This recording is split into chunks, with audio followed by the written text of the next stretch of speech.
Good morning. It's your boy Mark Summers, Major Linux, twitch.tv/Major Linux, and it's time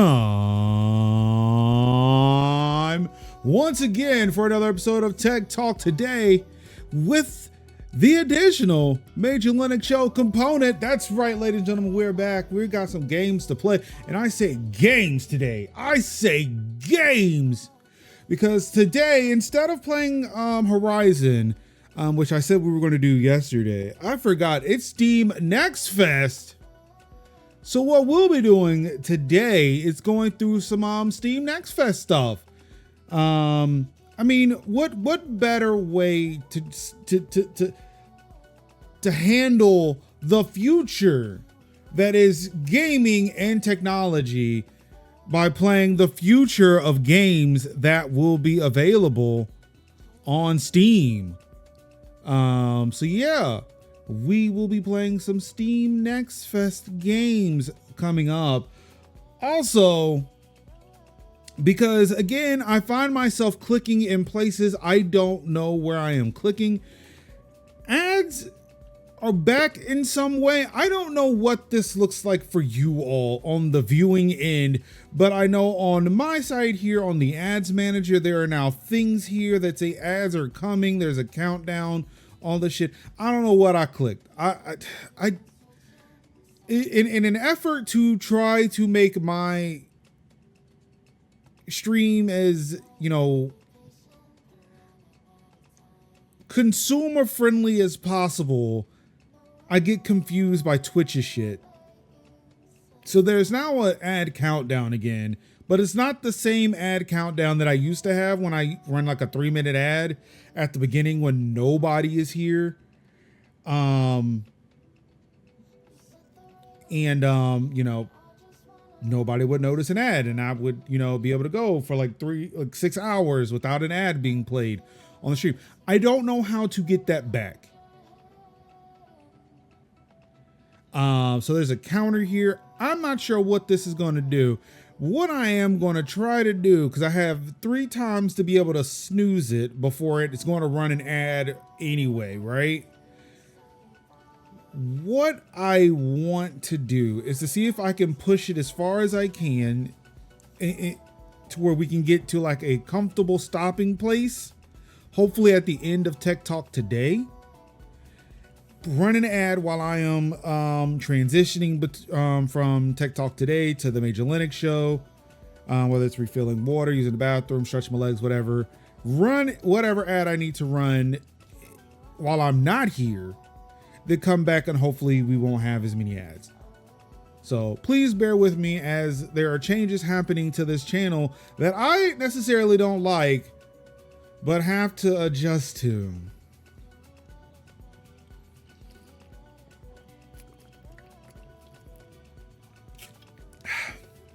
Water, it's delicious. But yeah, let's see here. Today we've got some WWDC news. Things happened. We have Ubisoft Forward news. Things happened. And some corrections from yesterday or from the weekend.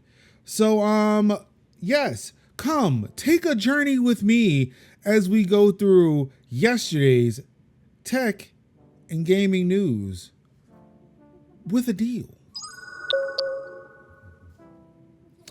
All right, yesterday was WWDC 2024, or yesterday was kickoff of WWDC 2024.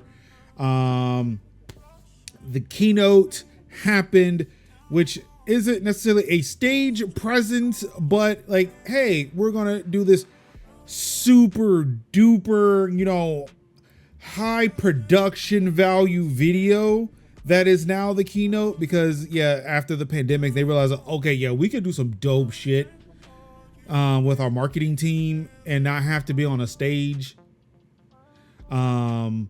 Also, we really like the fact that, you know, hey, we can all record our segments almost at different times and never really have to be in the same room as the other.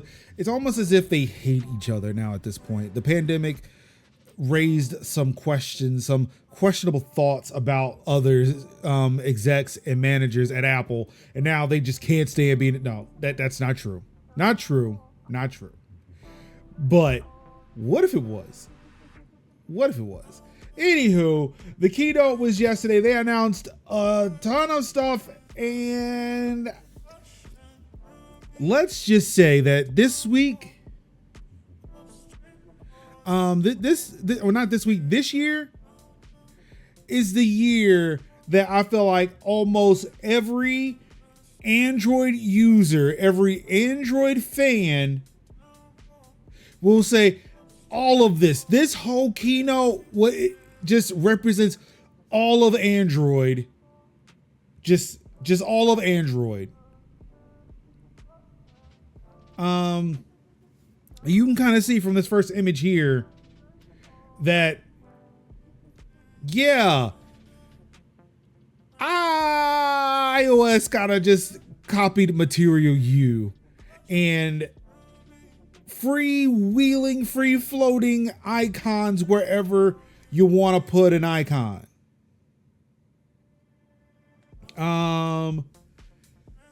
So let's see, I'm gonna go through all of this. This will not be in any particular order because Engadget just kind of put things where they wanted to put it. So first off, we're going to talk about some Apple Intelligence, which is Apple's version of artificial intelligence. Yes, both mean AI, like both are abbreviated into AI, but just know when you're talking about Apple's AI, you're talking about Apple Intelligence, not artificial intelligence, Apple's intelligence. This new generative AI system will appear in iOS and iPad 18 or iPadOS 18 and macOS Sequoia. We'll get into those a little bit later, in the form of what Apple believes to be practical tools that most people can use regularly. Those features include new writing tools that can help you rewrite, proofread, and summarize things like emails and other messages, original emoji and image creation, and more. Going hand in hand with original image generation is a new feature called Gmoji, which allows users to create their own unique emojis by typing in descriptions and requirements like T-Rex wearing a tutu on a surfboard.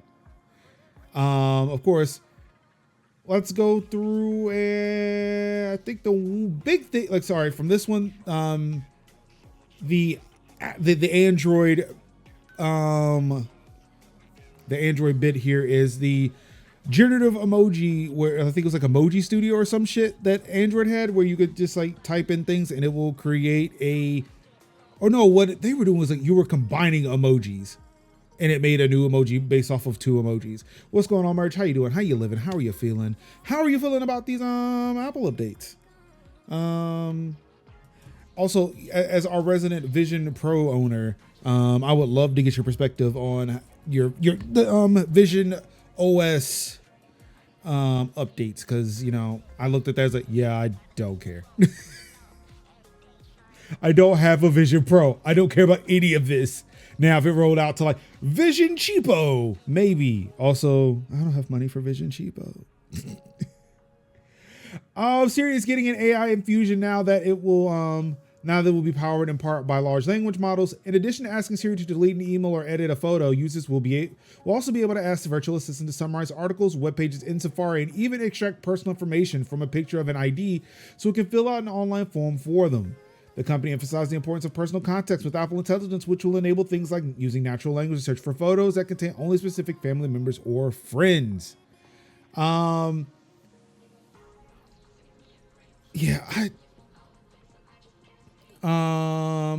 see here. Apple highlighted how most Apple Intelligence actions will be done on device that makes the system as privacy focused as possible. For queries that cannot be done locally, the work will be sent to Apple's processing centers. The company also created private cloud compute, a feature that's supposed to utilize the cloud for more advanced AI processing while also making sure your data remains secure. One thing that they did not mention, again, when we're looking at the Siri bits, we're looking at the privacy bits. Shut up, Siri. One thing I hope they do with this new Siri is when you're talking about Siri, it does not fire off Siri. When your phone is nearby or your tablet is nearby or your watch or your Mac or whatever. I am tired of Siri launching every time I say the word Siri. Vision Pro updates were minor, but all needed. I'm interested in the improved text entry the most, honestly. I don't. Okay, yeah, that's right. I would say I don't remember seeing anything about text entry, but also I just admitted that I kind of glazed over like, oh, iOS now? Okay, cool. Where we at?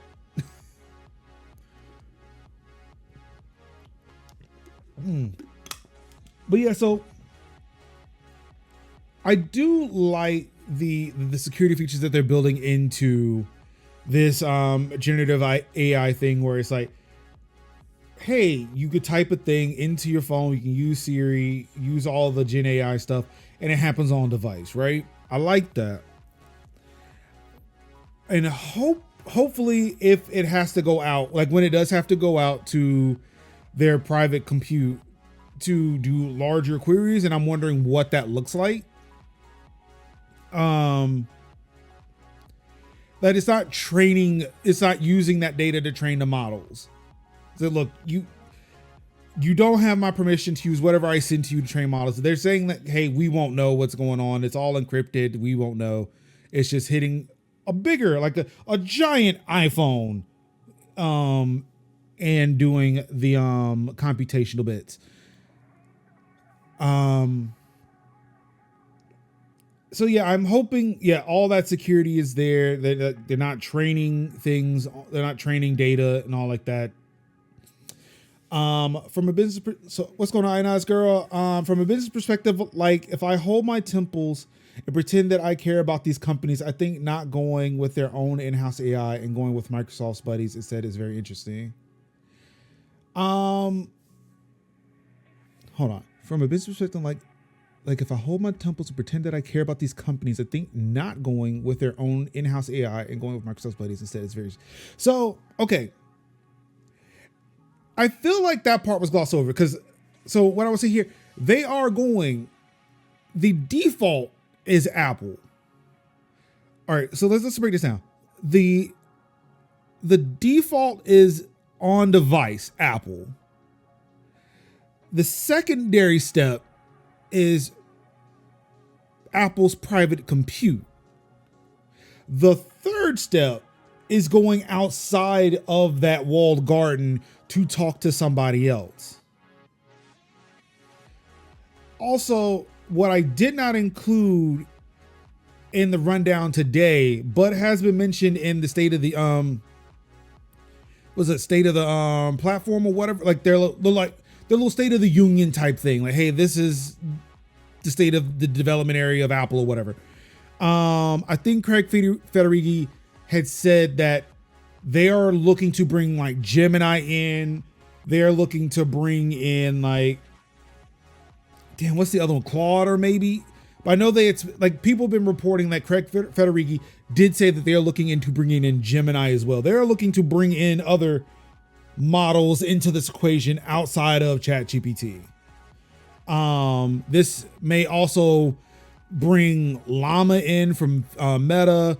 Whoever else is creating things, they are looking to bring in other models as well, not just ChatGPT. And even then, ChatGPT isn't going to be available at launch.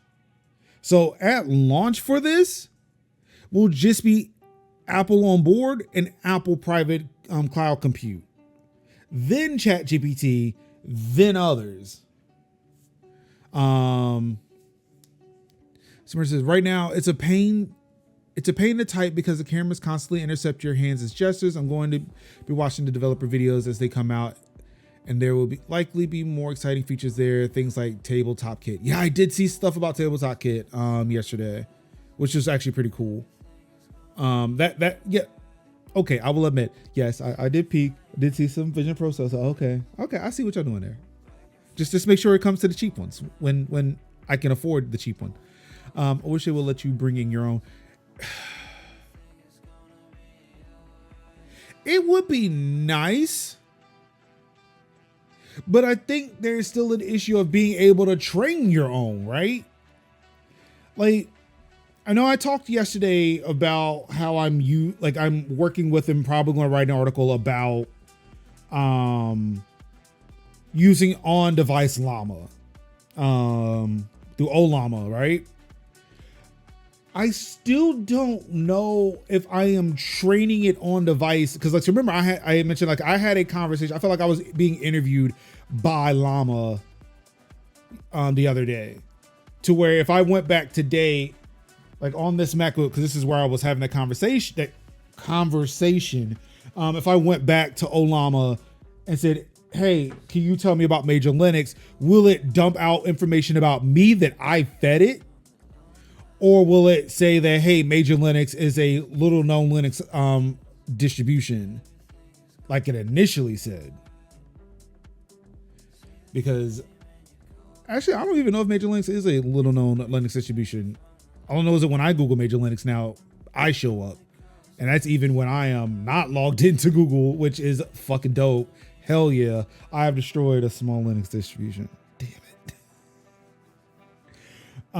So yeah, it would be nice if there was a way I could import, like if Olama did learn who I was and like it was learning things I was feeding it through these conversations, and then I could plug it into another phone. Like I can plug it into the iPhone and say, use this one because this is my on device, and then find some way to be able to sync it. Well, at that point, because I'm using Apple products for the most part, like it would actually just sync between all of my devices that way. I would love to be able to do that. And that's what I'm saying. I don't know if it's training or providing context. And again, that's the thing too. Like, will it remember that context after the fact?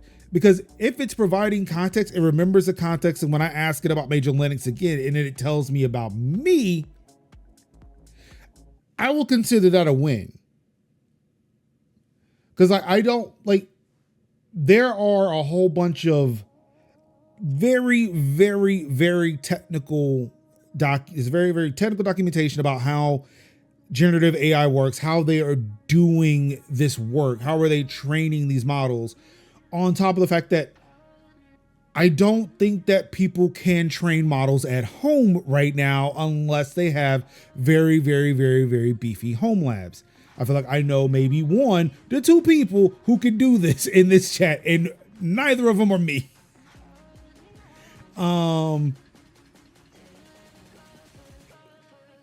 Or like if I could train it, it would be days, weeks, maybe. And by that point, it's like, well, now what's the point?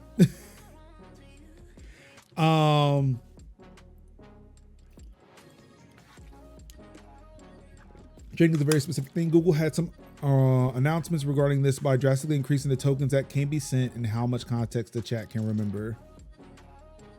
Yeah, see, I think I need like a breakdown of what these terms mean and kind of like what they mean in relation to each other. Because like I've been hearing tokens, this, that, and the third. Like I have no idea what any of this shit fucking means.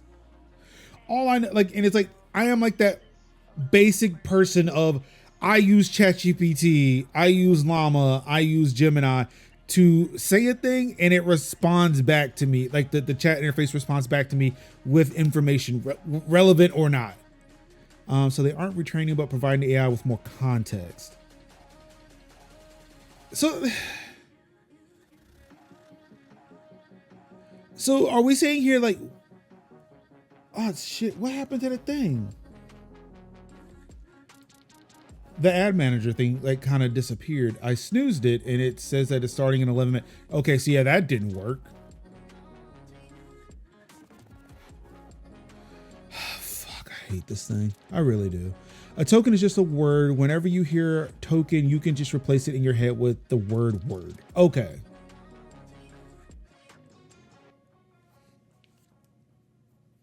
So let me get it straight with AI. So it was like, when they train the AI is trained, it is done. It's like at this point, when they release the model, the only thing you're contributing to the model at that point is context. and it learn. So this model will learn off of the context you generate after the model's been generated through all the tokens and shit that it provided, right?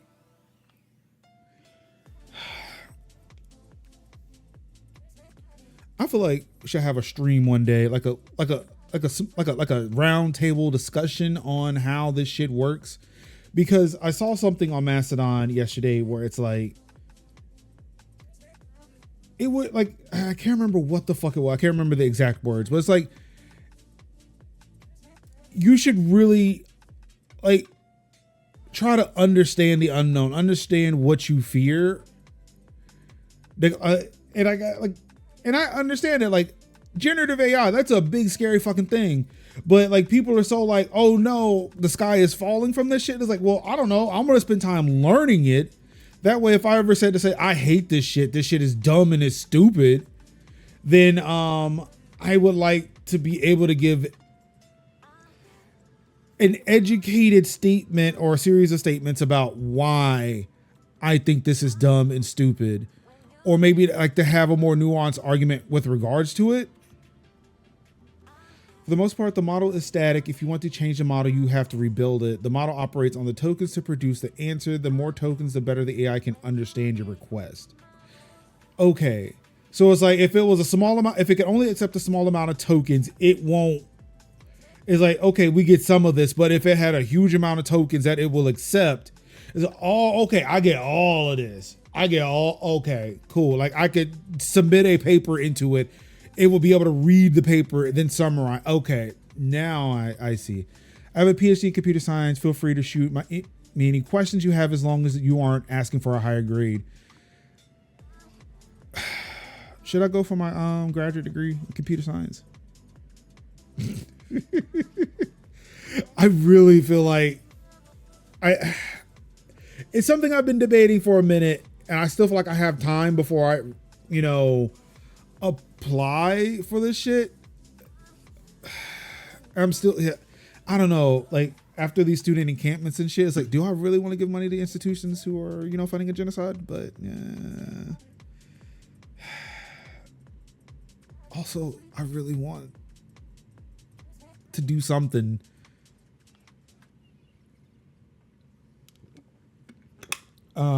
Like if it's graduate work or if it's work, I almost would take graduate work, and just continue learning. I feel like I feel like going back to school is like my best bet at this point, because I don't really want to contribute to fucking corporate America anymore. I'd just rather be in the schools fucking learning, really. But then part of me is like, there's work to do for that too.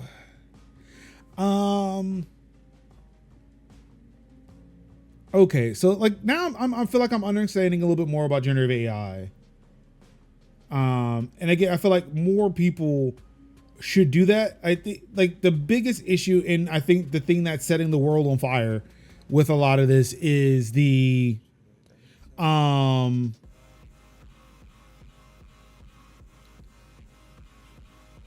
thing of what is it? Oh, with the training aspect of it, where it's like it grabs a whole bunch of data from places it shouldn't have grabbed, and it's using it to train the model. Which, by the way, I did see somebody did post on Mastodon yesterday. I should have grabbed the link. Didn't think about that until just now. That Apple did say that they did buy some stuff to train their models on, but they also did scrape the web. And that if you were to implement something on your website to say, hey, do not scrape my website, that they would honor it. But again, that's like taking every other AI company with a grain of salt. On top of that, they have not disclosed the energy requirements to train their AI models. So maybe for them, they'll do it like once a year. But even then, it's like, all right, how much energy did you generate? Especially if you're talking about going carbon neutral by a certain time. How much did this generative AI set you back?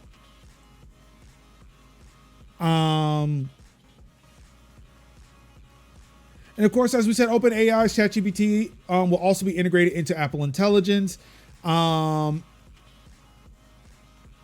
Is it as bad as their Wi-Fi output? Wi-Fi opt-out? So with the AI, like the AI scraping opt-out is the same with everybody. It's like putting something in the robots.txt file that says don't scrape. No merge. You know better than that.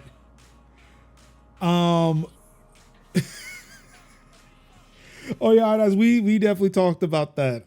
So their Wi-Fi opt-out is if you do not want Apple or Google to use your wireless network, be it your wireless network's MAC address, to determine the location of an iPhone,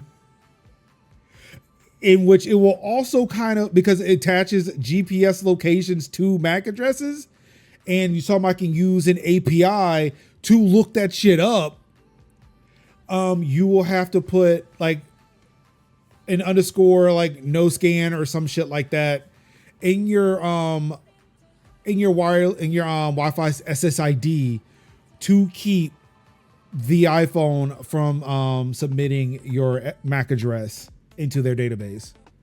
It is some wild shit. It is a wild shit. It is not great.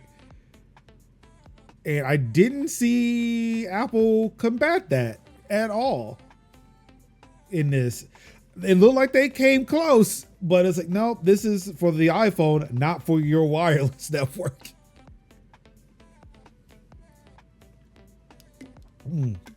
Now, I want to give people a warning. If you are watching, you are not subbed to this channel. Unfortunately, there is an ad coming in 3 minutes. So just be cognizant of that. I do apologize. I will be working to try to fix the problem.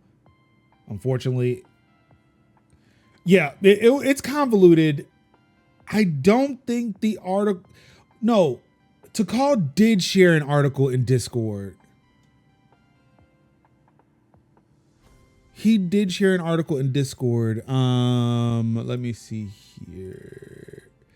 I want to say it's further up in hacks, issues, and exploits.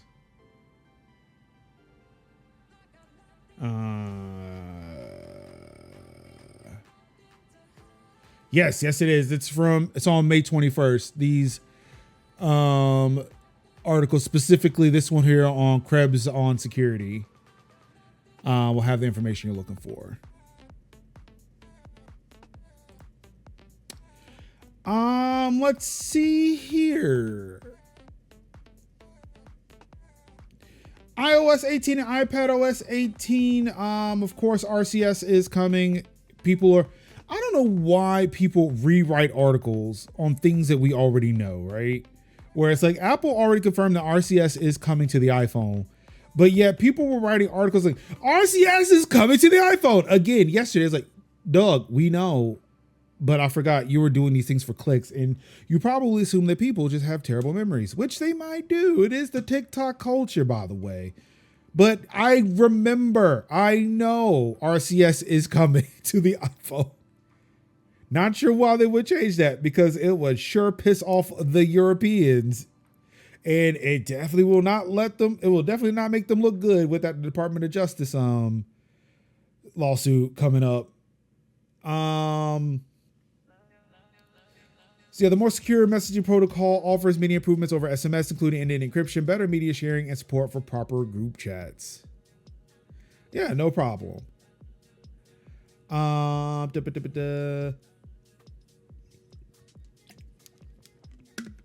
Messages.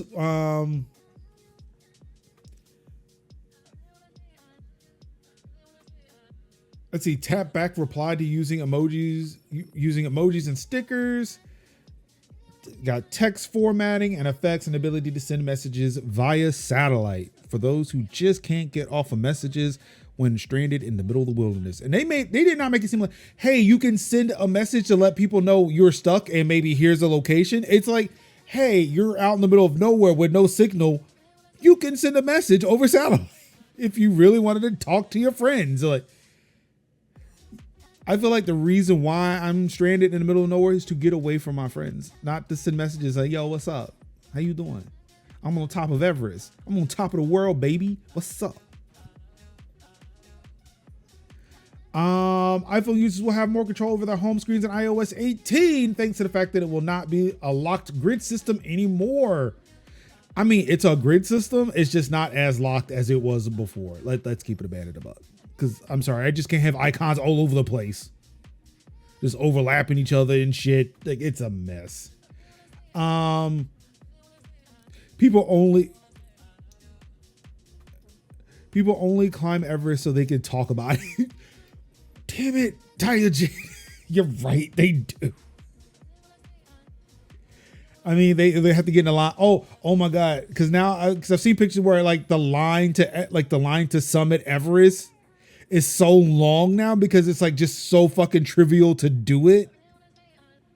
Like, I can imagine people, yeah, like it's a garbage mountain now. To where I can just imagine people were just like on Everest and be like, oh my God, this line is so long. Like, I cannot believe I hiked all this way up here, and like hiked, not climb, but hiked this whole way up here just to only be waiting in this long. It's like, they told me it'll be 2 hours until I reach the summit. Oh, it really is just a house down payment to climb it. That's still too much. That's too much. Hooray, there's an ad break in progress that will last for 1 minute and 30 seconds.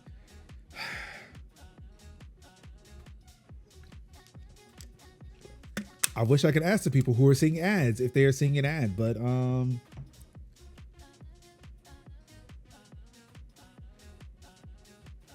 it's not enough because those Sherpas deserve way more. They do. The Sherpas should form a union.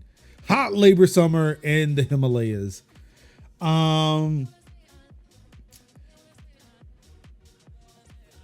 So yeah, like I said, iPhone users will have more control over the home screens in iOS 18. I wish they included pictures for some of the stuff, like as they are talking about things, but no, they won't do that in Gadget. What are we doing?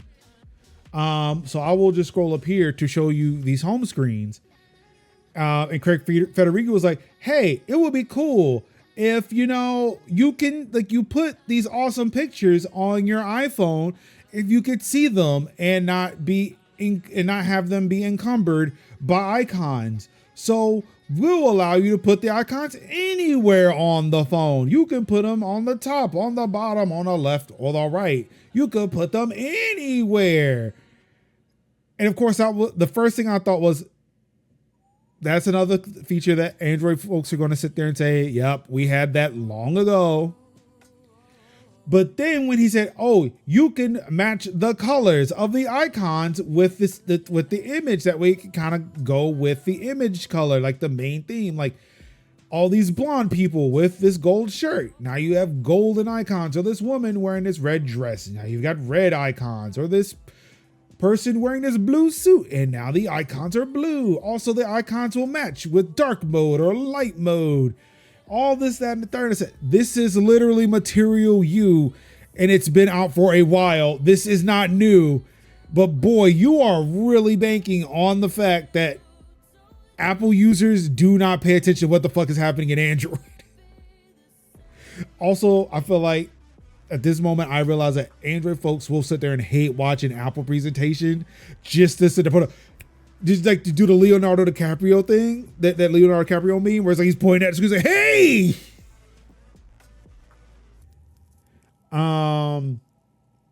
So yeah, colored icons, because Material You has now come to iPhone. On top of that, so not only will the icons match the color of the backgrounds and whatnot, you can also sit there and just give it another color altogether if that's just your thing. Excuse me. Let's see here. Control Center has also been upgraded. So not only do you get just like the one page of Control Center if you swipe on your right side of your phone, you can also have different pages with different settings. So it's like you can have like your main one, you can have one for your home, you can have one for, I guess, like car stuff. whatever other control center stuff would be available. They're also opening up control center to third parties that way they can create their own control center little switches and whatnot. So there is that. The Photos app is being redone. It's using machine learning, which is again Apple's old school AI. They never use AI until they can call it Apple Intelligence. But they've always been big on machine learning. So now they you can look at the photos as usual. You've got collections now where you can say, hey, group people by like the people and this and I actually should have went to like the individual features and stuff because I feel like Engadget's doing me a huge disservice. What's going on, Crowdad? How you doing? How you living? How are you feeling? But yeah, let's see. Users will also be able to filter out things like screenshots and receipts that would show up in a chronological format, but would otherwise mess up the tightly curated group of vacation photos. A couple of new privacy features standing on iOS 18, namely the ability to lock and hide apps. Oh wait, I forgot. Oh wait, I will show that later. I'll show that later. There's something I wanted to use. This reminded me. For the former, users can lock an app so sensitive information stays behind a Face ID or Touch ID wall, preventing even those who you casually hand your iPhone to from seeing that information. Hiding an app, on the other hand, does exactly what you think. It hides a program in a special hidden folder that others won't be able to see.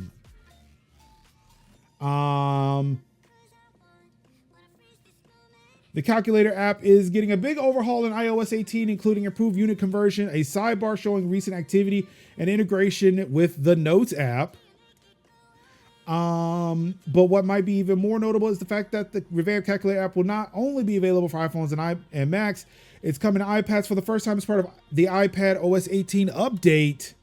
Embedded within the iPadOS calculator app is a new feature called Math Notes, which lets you write out math equations with the Apple Pencil, and the app will solve many of them instantly.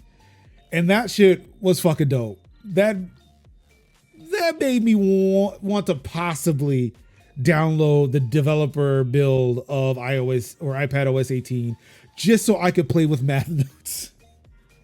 Guess I can mark iPad calculator app off my summer project list. I mean, there were plenty of others, but this one is okay. I see you. And the fact that it also just works with Notes is notable. No pun intended.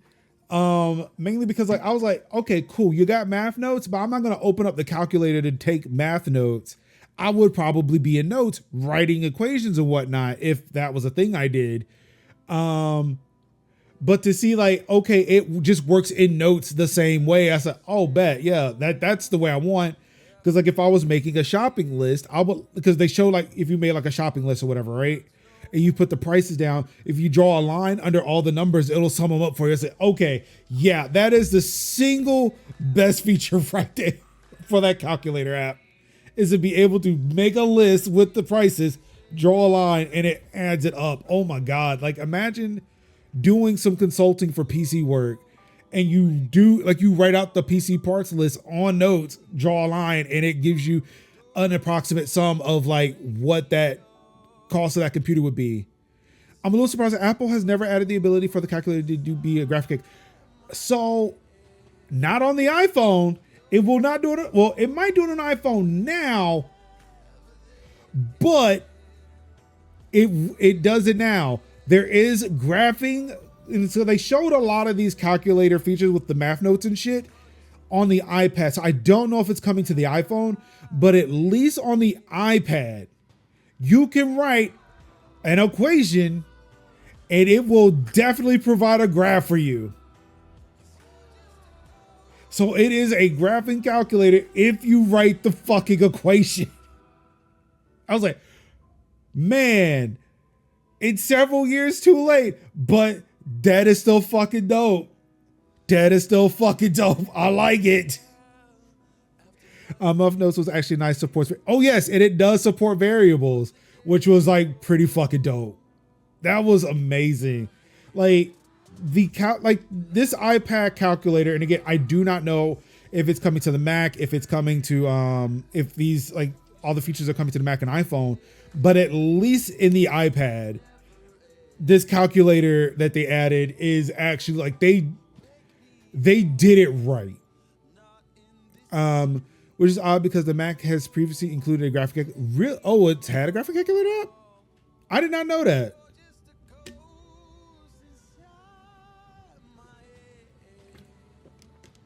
But yeah, math notes are on Mac. You have to type it though. Oh, okay. I did not know that.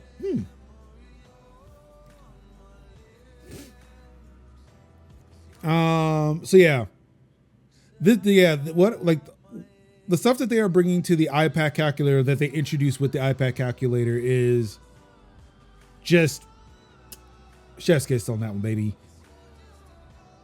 iPadOS 18 will also feature a new tab bar, which looks similar to the dynamic island on iPhones. This bar makes it easier to access essential controls, even when you're in apps, and depending on what you're doing, it can show up at the top of the screen or as a sidebar of sorts on the left of the display.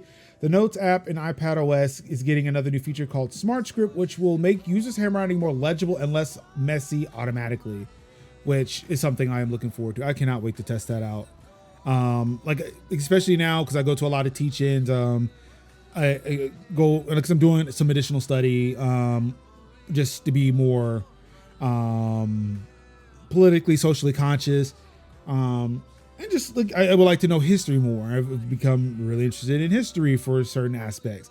So like I do go to these events, I do go to these teach-ins, and I sit there and I take notes on my iPad. But if I were to open up a note for you right now, actually I probably can. I'm pretty sure my notes are in iCloud.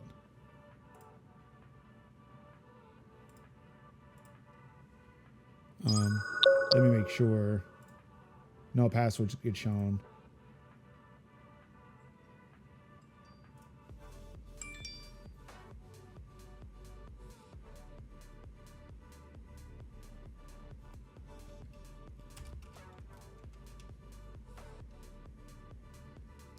macOS now had a graphing calculator. Old person emoji. All right, so let's see here. Oh, yeah, it's been a while since I've been on fucking iCloud.com. This is new to me. But yes, my notes. What? Your device hasn't given access. Wait, what are you talking about? This is new. My notes locked?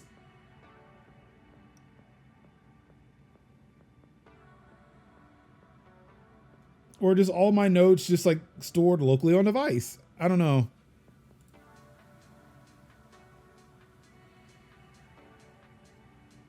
That is, oh yeah, this is odd. Oh.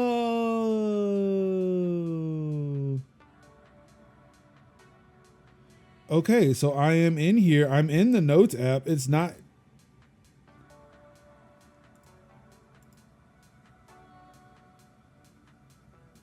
Like, I'm not seeing a notification that says, hey, we would like to access your Notes app. That, okay, so iCloud's got shit locked down where even I can't get into it.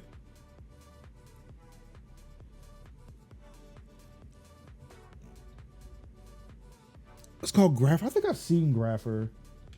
Also, I don't know why I'm not like referring to my MacBook here. I have my MacBook sitting right here.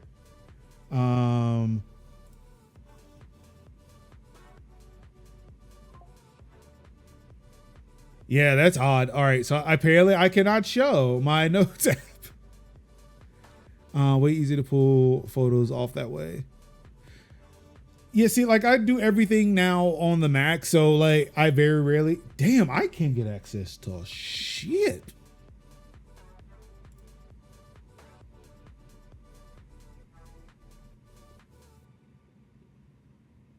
I don't. So let's see here. I'm gonna just pull up the Notes app on a damn MacBook. No, not Notes Nook. Yeah, just Notes.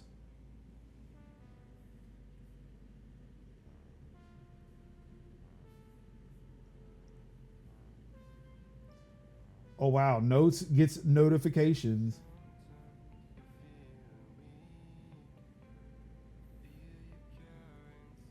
Okay. All right, so my Notes app is open on my Mac. Let's see here. I'm gonna try this one more time.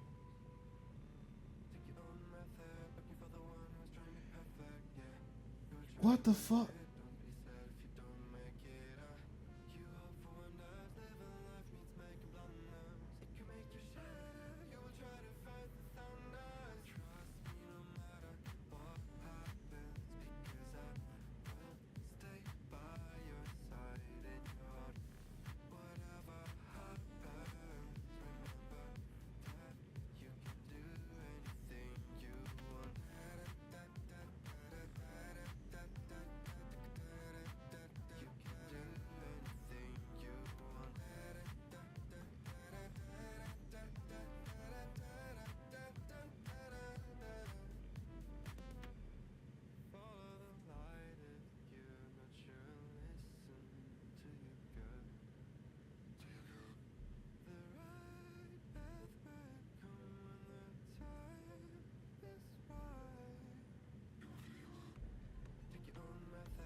Okay, I just tried something now. Will it work?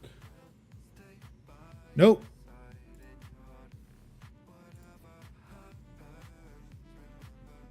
Like it says that the notes are shared on iCloud, but I don't know what's going on. That's odd.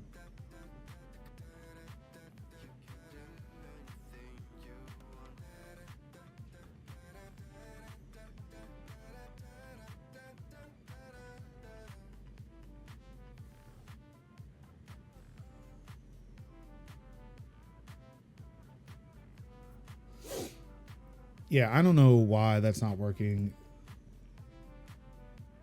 So yeah, sometimes having enhanced data protections and shit may not be the best option. I don't know.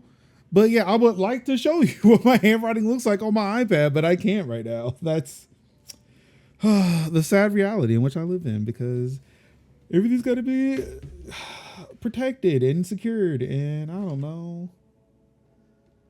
I really want to know what will happen if I turn it off again. But then again, it's like, I guess it'll be like life before that feature existed, right? All right. Oh, wait, there was one thing I wanted to show before I moved on to the next one. It's going to take me over to Instagram, where a note was shared to me.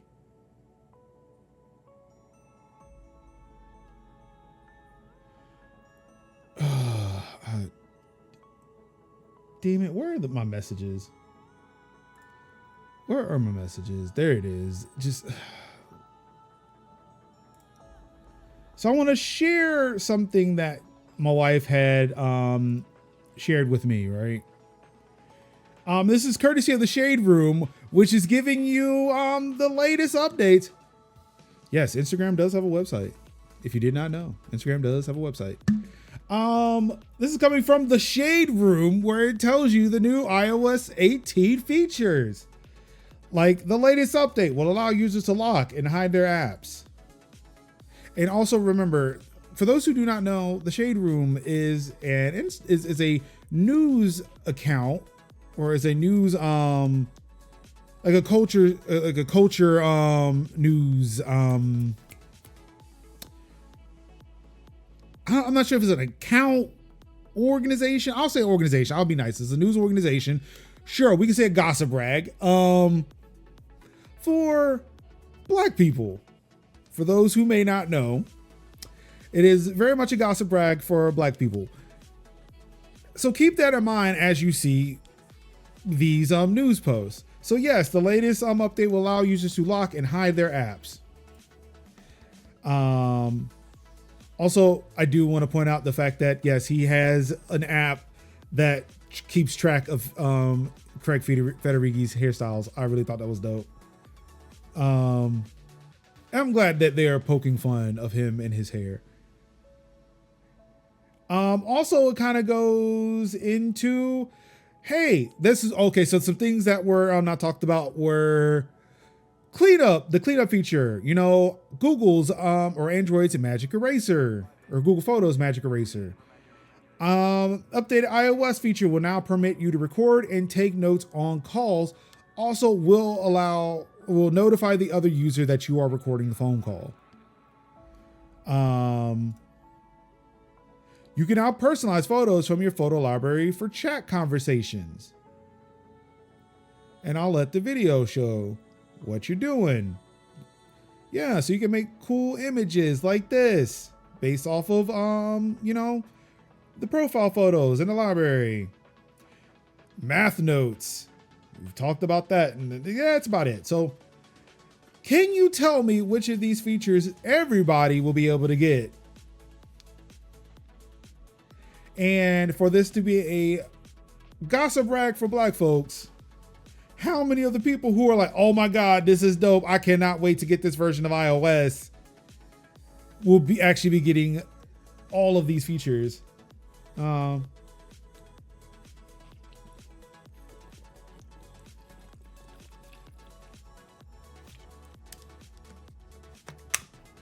love people like, I just want to be able to play YouTube without having to stay on the app. You can do that. That is a thing you can do. Apple promoting cheating. Definitely not, but okay. I mean, if you find the terrible reason for hiding apps, sure. It doesn't matter who hides what. God gonna tell me in my dreams. How about a longer battery and free headphones and a charger box? What? Okay. See, this is that same conversation as the planned obsolescence conversation, right? You need tech literacy before you make comments like that. A longer battery life, right? My phone can last me about a day and a half. I have like 89% battery on my iPhone 14 Pro. My phone can still last about 24 hours if I really needed it to. What are people doing on their phones to where it is not lasting over a day? Are you scrolling on TikTok and Instagram Reels all day? Things that are playing you video and having to download them from the internet, which will burn your battery faster than any other thing? If yes, that's why your battery is not lasting as long. I guess they would know through site data, right? Because of how many people access their site via type of devices.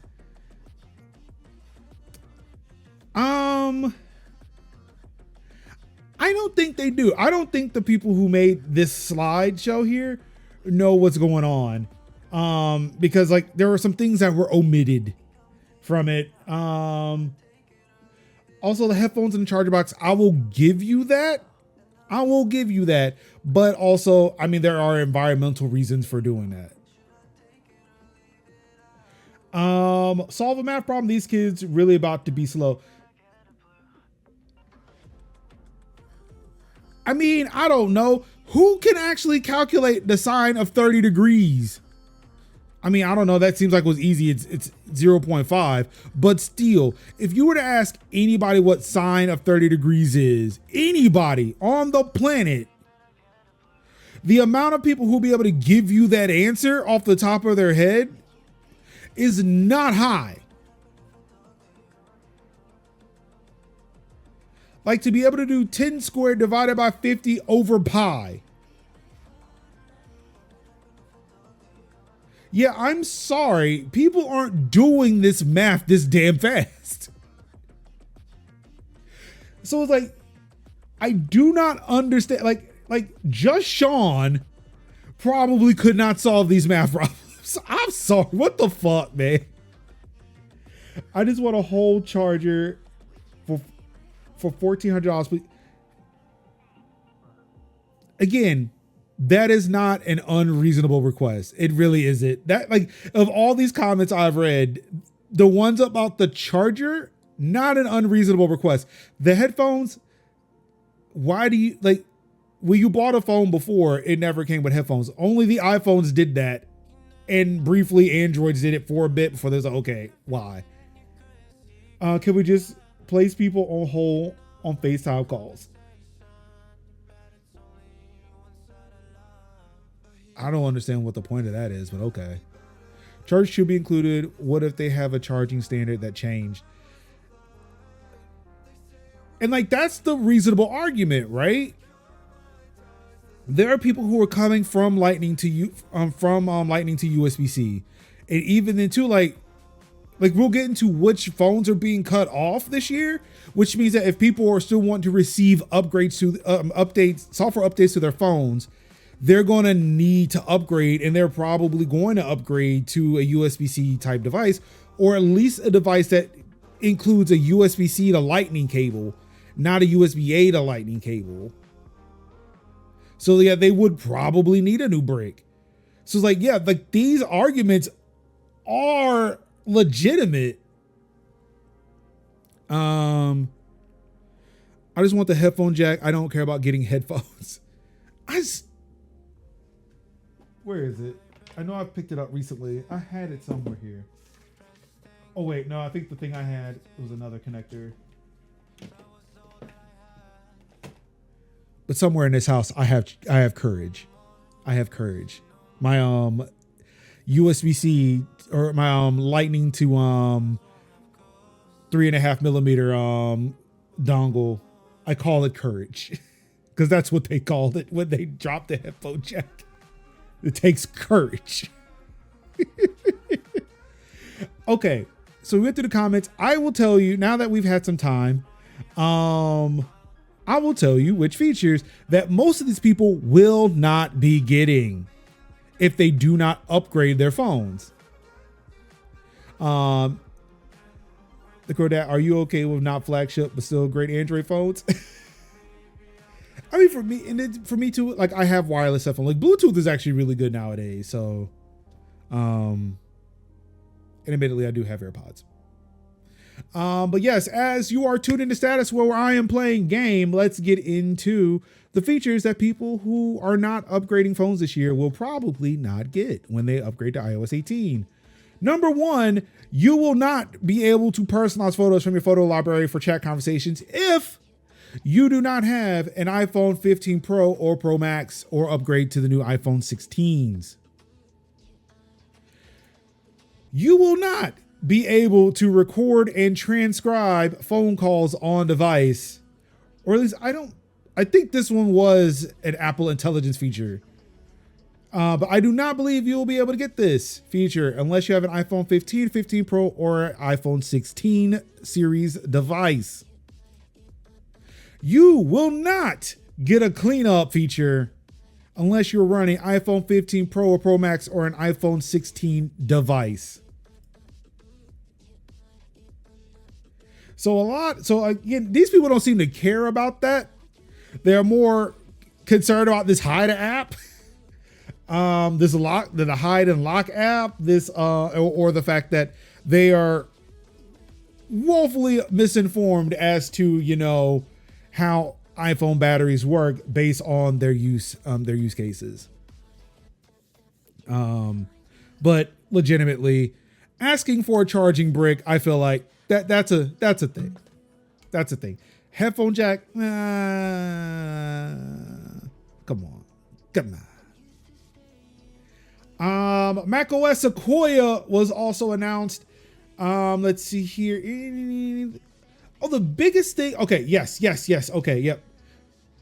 One of the biggest things that I saw in here was iPhone mirroring, and this will allow you to use your iPhone on your Mac. I'm pretty sure there are this is an Android feature somewhere, and I think I've actually used it on Windows. Excuse me, with a couple of Android phones. I think I've used it with my Samsung Galaxy S22 Plus. But this feature is coming to the Mac. And they're like, if your phone is so far away from you and you get a phone notification or you need something on your phone, you can now access it on your Mac. I'm like, that's great.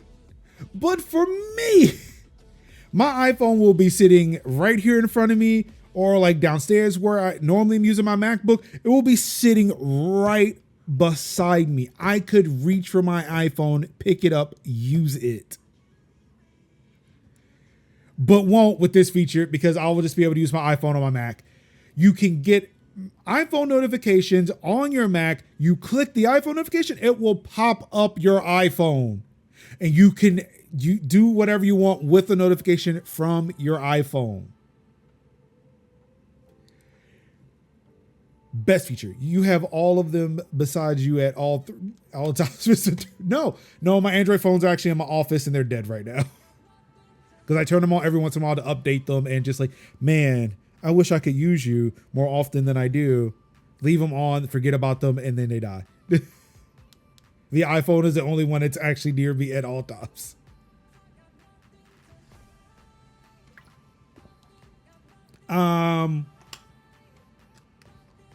So yeah, pretty excited about that. That's just for my use case, but I could definitely see use cases if I wanted to capture footage of gameplay. Like it would be interesting to see if like I could use like, or if people were demoing app, like this would be good for developers if they were trying to demo an iPhone app, but also have like a presentation right beside it or something like that.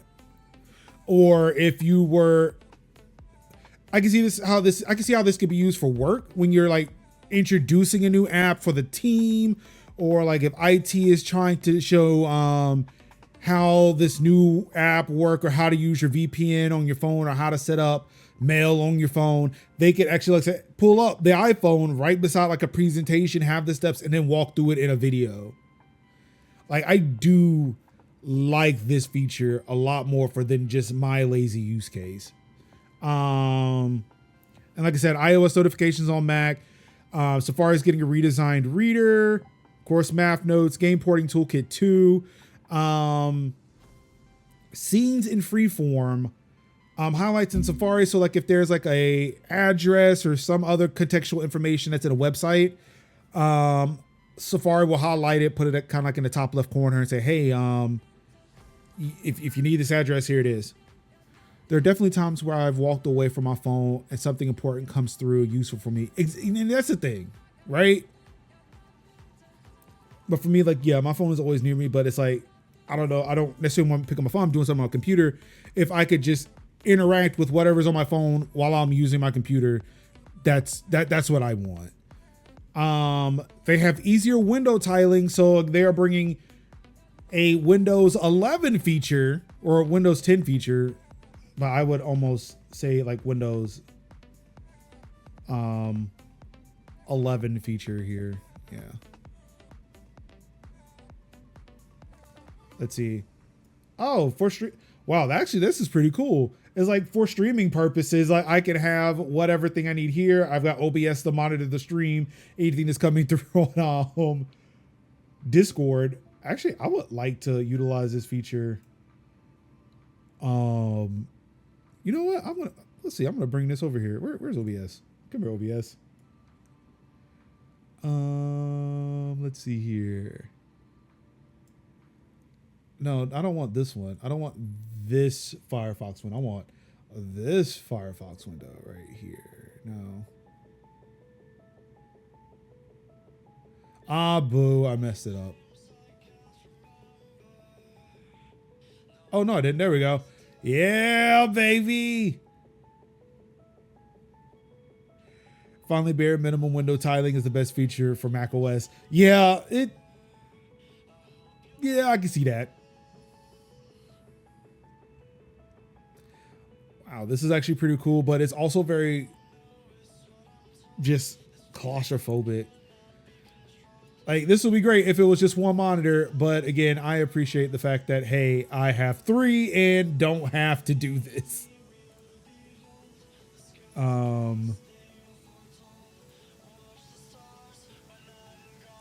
But yeah, so yeah, they're bringing a feature similar to that to macOS now. I would say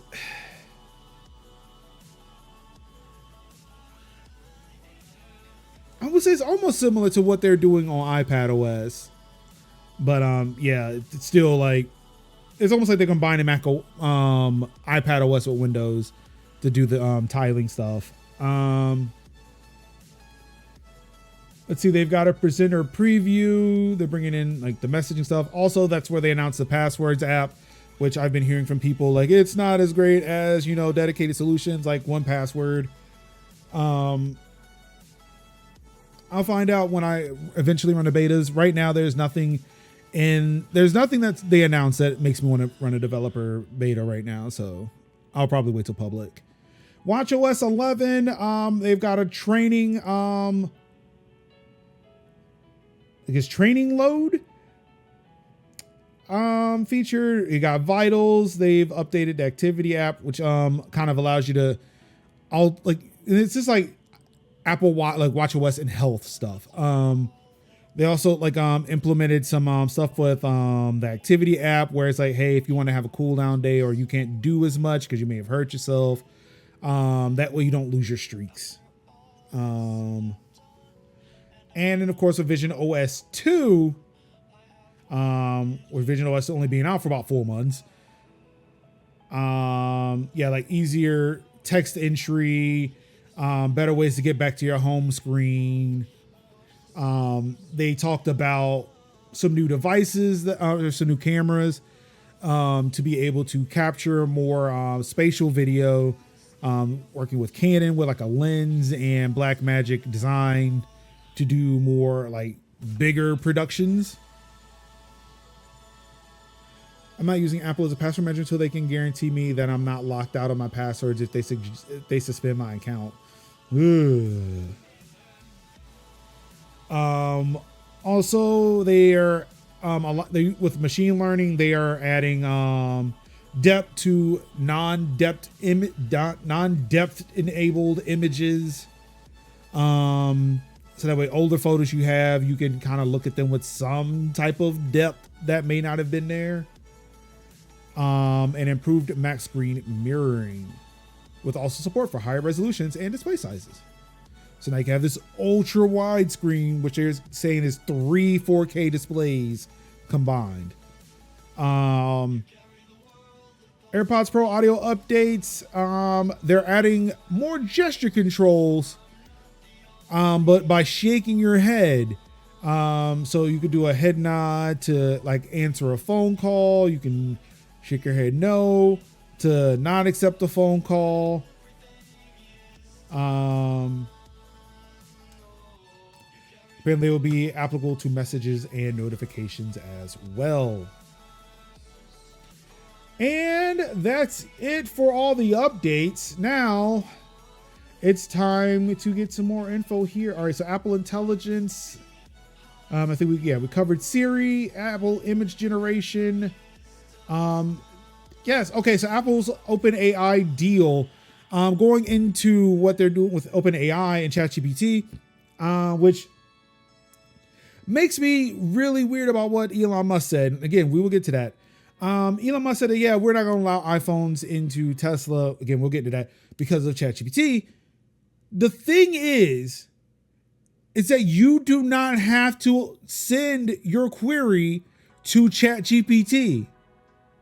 It is like Apple stops the buck right there. It's like, okay, your on-device compute can't do it. Our private compute can't do it. Would you like to send this to ChatGPT? Like Apple is admitting, hey, we can't do but so much. Or the query you're asked for is like it's outside of the bounds of what Siri can do. Our new improved Siri can do. Would you like to send this out to ChatGPT? You can say no. And that's where it stops.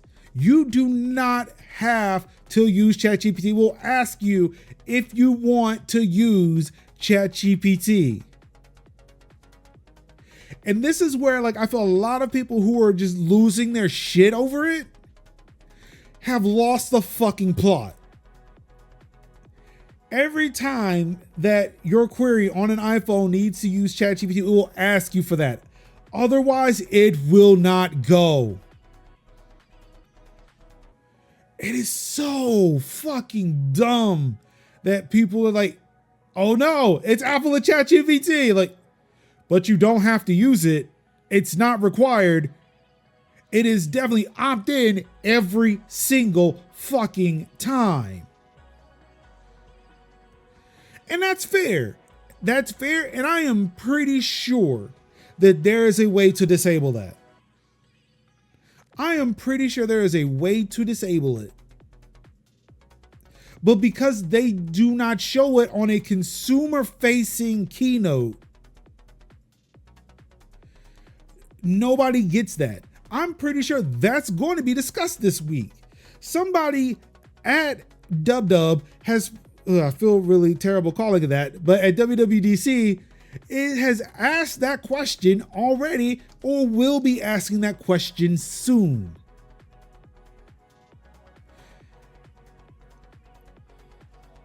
This is so, it just makes me pissed. It just pisses me off. Like, nobody's asking you to use ChatGPT. Nobody. Or nobody's requiring you. They are asking, but that's the point. They're asking you to use it. They're not forcing you to use ChatGPT.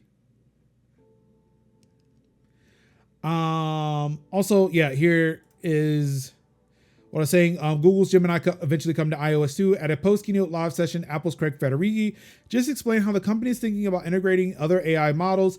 ChatGPT is obviously the first big name partner, but he mentioned eventually wanting to have domain-specific models. He also named another big player you might someday see in iOS. Quote, "We want to enable users ultimately to choose the models they want. Maybe Google Gemini in the future. Nothing to announce right now." So yeah. You can, like, the thing is, like, if you want to have specific models, you can have specific models. If your company has developed a model that, you know, is private, all of it's been trained on workplace data. I think they had mentioned, I think they even mentioned, like, for enterprise, if you have, like, your knowledge base, like your company's knowledge base can be in a model, can be a model.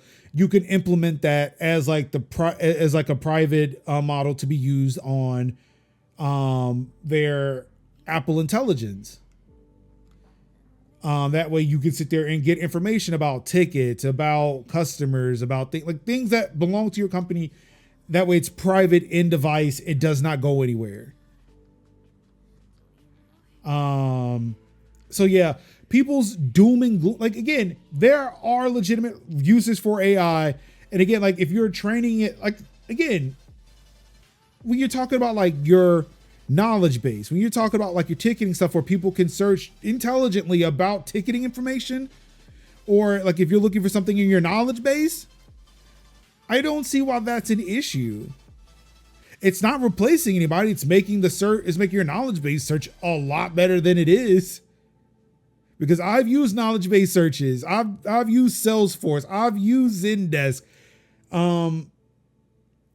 I've used plenty of knowledge base sites, wikis, everything. Their searches are not as good as you think they are. Oh, brother, these guys stink.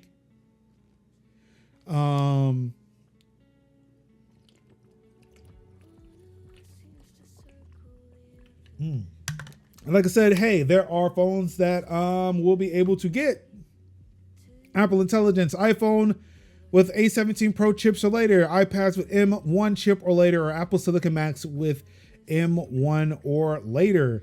So yes, Macs and iPads galore, but only the iPhone 15 Pro and Pro Max users will be able to take advantage of this new and improved Siri, Apple Intelligence, all that stuff. Even though, like, I'm wondering if they could use Apple private compute without onboard Siri, without the onboard Apple Intelligence. Like, I feel like if they have an ability to send queries out and then come back, why can't they enable that for more devices? Like, I don't mind waiting a little bit for it to go out and come back. It's fine. Do whatever you need to do. But I guess it's also gathering information that's on device and then sending it out to compute and then come back, which I guess would require the chip on the phone to do it. So yeah, unless you have the latest iPhone, you will not be getting the Apple Intelligence. But several iPads because they've been upgraded with the M series chip. And all Macs since 2020 will be able to get the Apple Intelligence. So at least I have 2 devices. No, sorry, not 2, 3, no, 4 devices. I have these 2 Macs. I got a Mac Studio in there, and then my iPad Pro behind me that can use Apple Intelligence. My phone will be the only thing that's like, duh, I don't know what to do. I don't know what to do, George. So yeah. For all the devices that are getting iOS 18 and iPadOS 18, it looks like the 10 is getting dropped. Oh, I'm sorry. Hold on. Yeah, I don't think anything is getting dropped from iOS 18. Looks like the 10 maybe. The 10 is the only thing. The 10 and the SE, the first SE. Oh no, it's the 2nd generation or later. So I guess the first SE is also getting it. But yeah, looks like iPhone 10 is not getting it. iPadOS 18. iPad Pro 11-inch, 1st generation and later. iPad Pro 2.19-inch, 3rd generation and later. iPad Pro with M4, iPad Air with M2, iPad Air 3rd generation and later, iPad 7th generation and later, and iPad Mini 5th generation or later. For macOS Sequoia, iMacs 2019 and later, Mac Studios 2022, Mac Mini 2018 and later, Mac Pro 2019 and later, iMac Pro 2017 and later, MacBook Air 2020 and later, MacBook Pro 2018 and later. So it's like there are still some Intel Macs that are getting some Mac updates, but of course, if you're on Intel, you're not getting those Apple Intelligence features.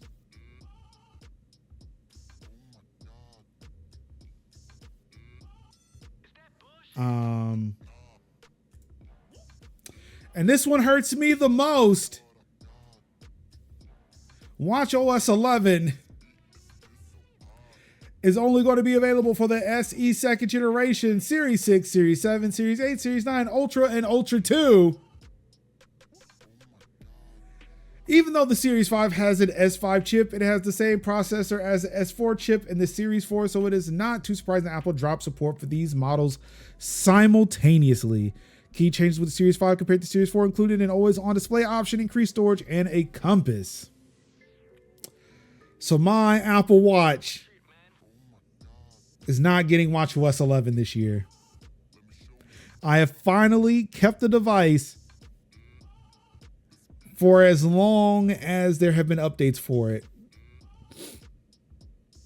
I have never, since I switched over to Apple, had a device that outlived its updates. Yes, it'll still work. It will not get watchOS 11. It'll be stuck on 10. I'm not sure. And that's why when I post something about it, I am not sure what the security situation looks like on watchOS, to where it's like, do I need to be worried that somebody will try to hack my Apple Watch? I mean, of course, because it is a device that is connected to a network of some sort. Yes, it has Bluetooth, it has Wi-Fi. It is always susceptible to danger. It will still connect to my iPhone. It will still work. It'll still receive notifications, tell time. I can still do things with it. I just won't get some of the new features. So it's still not like, and also like a lot of the new features that they're adding to the Apple Watch, I do not care as much for. Again, it seems like they're not talking about diabetes stuff as much as they used to. So if they ever bring that conversation back, cool. I'm here for it. But there isn't really anything that the Apple Watches offer that I care for. Now, once this thing gets marked as vintage or obsolete, to where Apple Care may not work for it anymore, then we'll have another problem. But at that point, it's like, okay, yeah, this is like a throwaway watch. I've had it for God knows how long. But yeah, like this isn't, the Apple Watch isn't something I am looking to go out and buy the new one right now. Like my watchOS 5 is like my road dog. I love this thing. And yeah, like there's been other, like the Apple Watch Ultra, it looks cool. It does cool things, but again, it's not doing anything that's, oh, I definitely have to have that over my Series 5. I think the one watch I may have wanted over the Series 5 was whichever one introduced like the blood oxygen thing, but that was because of COVID. I have a blood oxygen meter or sensor in the house somewhere. I don't leave my house, so I don't care.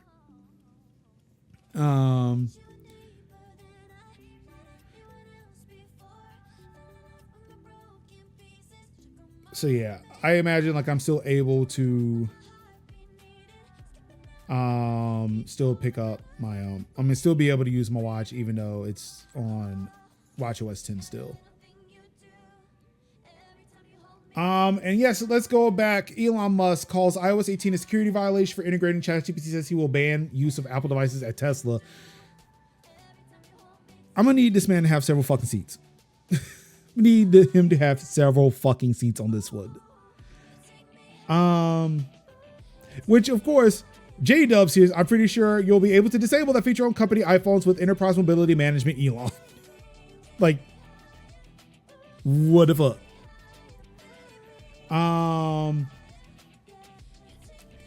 Let's see. Elon Musk has just heard the news about iOS 18 and is weighing on with his elevated thoughts. He described the OpenAI integration as an unacceptable security violation and threatens to ban the use of Apple devices at his companies, including Tesla, SpaceX, and X. The tech executive continued that visitors will be required to hand over the Apple phones upon arrival at his companies with the devices stored in a Faraday cage.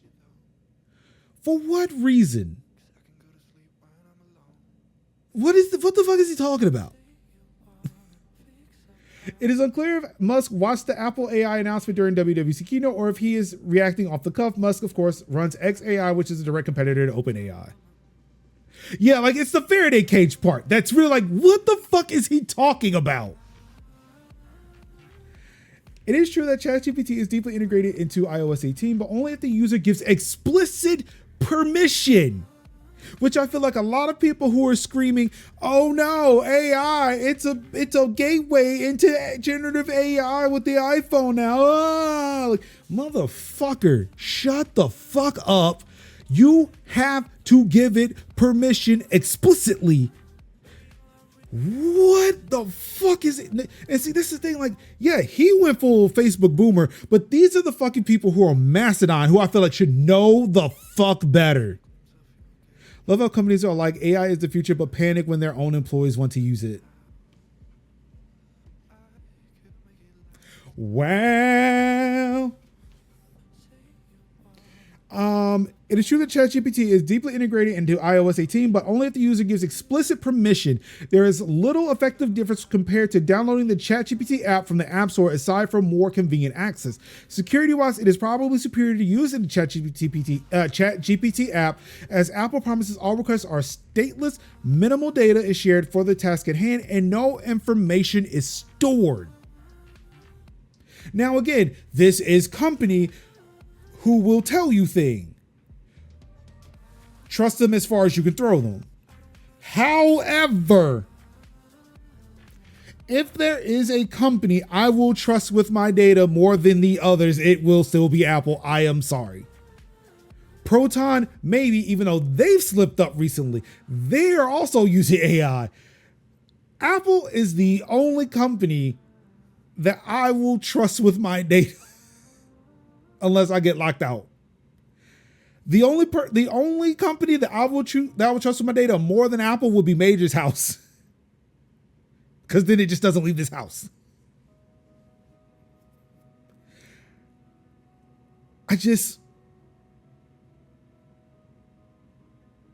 Oh my God. I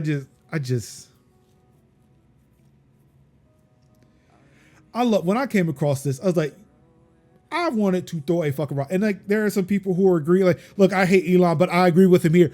Oh my God, please tell me you did not understand this. Please tell me that you lost the plot without telling me you've lost the plot. Like, Obviously, you are reacting to the fact that Apple is bringing ChatGPT to the iPhone, but you did not see how they're integrating it. You never read the article. You read the description. You read the title, and he's like, "Oh no, doom and gloom." Fuck out of here. And before Musk worries about ChatGPT in his offices at Tesla, maybe he should worry about them Cybertrucks he ain't fucking selling. Satellite images reveal Tesla's big unsold car problem. Parking lots filled with unsold Tesla stockpiles show how deep Elon Musk's troubles at the car company go. Let's see. I'm going to open this only once.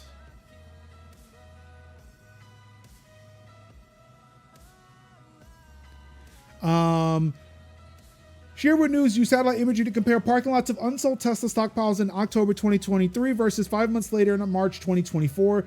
The images show much fuller parking lots in March versus October. This confirms what Tesla's Q1 earnings in April said. The company is producing significantly more cars than it's selling. Tesla's deliveries declined 8.5% from last year, and the company produced nearly 47,000 more cars than it sold. This was the first decline in sales since 2020 when the COVID-19 pandemic forced Tesla to shutter production. Oh no, because when we buy things when we make things in excess, we it's just terrible.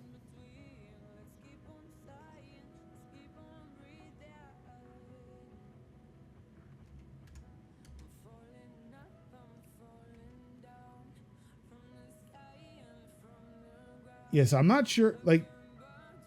Okay, so I think this is from October and this is from March. Because even though these were full up here, this was almost empty, this was zero. Now we're super full up here, definitely full here, and things are starting to pile up down here. This is at another facility where there are zero here. Now there are 465. Man, dog, it really sucks, bro.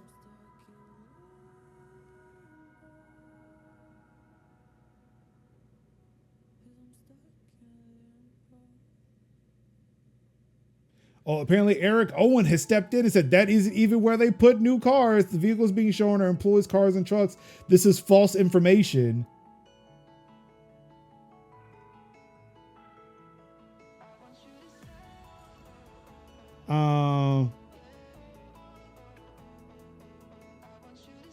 Well, apparently there are Tesla stands coming out and say, "Oh, this is not true."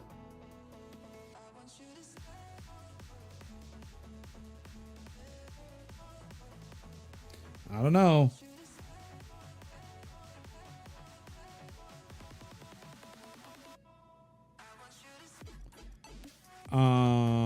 Let's see here. See, I don't know. However, I mean, according to their Q1 earnings, they have made more cars than they're selling. They've got to go somewhere. So, I mean, they can sit there and say "Oh, this is where the employees park," but also those cars have to go somewhere. Maybe those excess cars are in employee parking spaces. I mean, that's what I've heard. But Tesla has a significant lack of NVIDIA AI cards to do that work. Hey, Snowflake is back in the news. You remember before when we talked about Snowflake was responsible for the leaks for the Ticketmaster hack? Apparently there are hundreds of customers who also got affected by the Snowflake hack. Let's see, I would like to know how many of these lots exist and also how badly these cars get damaged whilst being left outside. I mean, we could say all of them. It's not like those cars look great, all them panel gaps and shit, but also I guess that damage is from when they were being manufactured.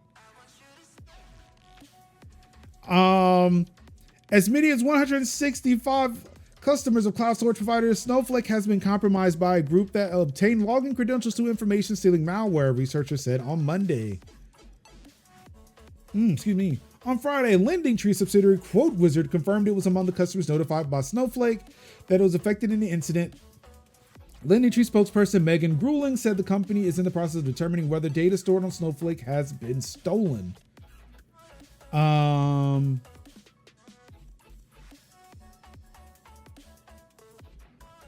Yeah. A lot more than just Ticketmaster and Satander, I don't know. Look, Diogen provided me with the pronunciation of it last time and I forgot. I saw the Tucson, Arizona one and it was just, wow, those batteries left in that 119 degree heat for months. Yep, and we mined all that cobalt for that. Satander. All right, cool. Yeah, all that cobalt that we are mining from the Congo and being sold to Tesla, just going to waste. Imagine if we only made things when we needed them and therefore did not have to exploit countries to sit there and make surplus for things that are not being sold and are just wasting away in parking lots. Imagine. I can only imagine what it feels like. Are the batteries covered under the standard warranty? Knowing Tesla, they're going to screw you out of that. And fuck around and find out news. Adobe overhauls its terms of service to say it won't train AI on customers' work. And this goes to show that, hey, if shit is fucking happening and you do not like it, say something. Make your voices loud. Make your voices proud. Say, yo, fuck this shit. But also understand what the fuck you're fighting against. But in this case, hey, people did. They won. Adobe was like, yeah, okay, yeah, we should fix this. Adobe's overhauling the terms customers must agree to when using its apps in an effort to win back trust and clarify that it won't train AI on their work. The change announced via a new blog post comes after a week of backlash from users who feared that an update to Adobe's terms of service will allow their work to be used for AI training. The new terms of service are expected to roll out on June 18th and aim to better clarify what Adobe is permitted to do with its customers' work, according to Adobe's president of digital media, David Wadhwani. Quote, we have never trained generative AI on our customers' content. We have never taken ownership of a customer's work, and we have never allowed access to customer content beyond what's legally required, Wadhwani said to The Verge. Buying one of those after the warranty expired is not going to be fun. Ooh, yeah.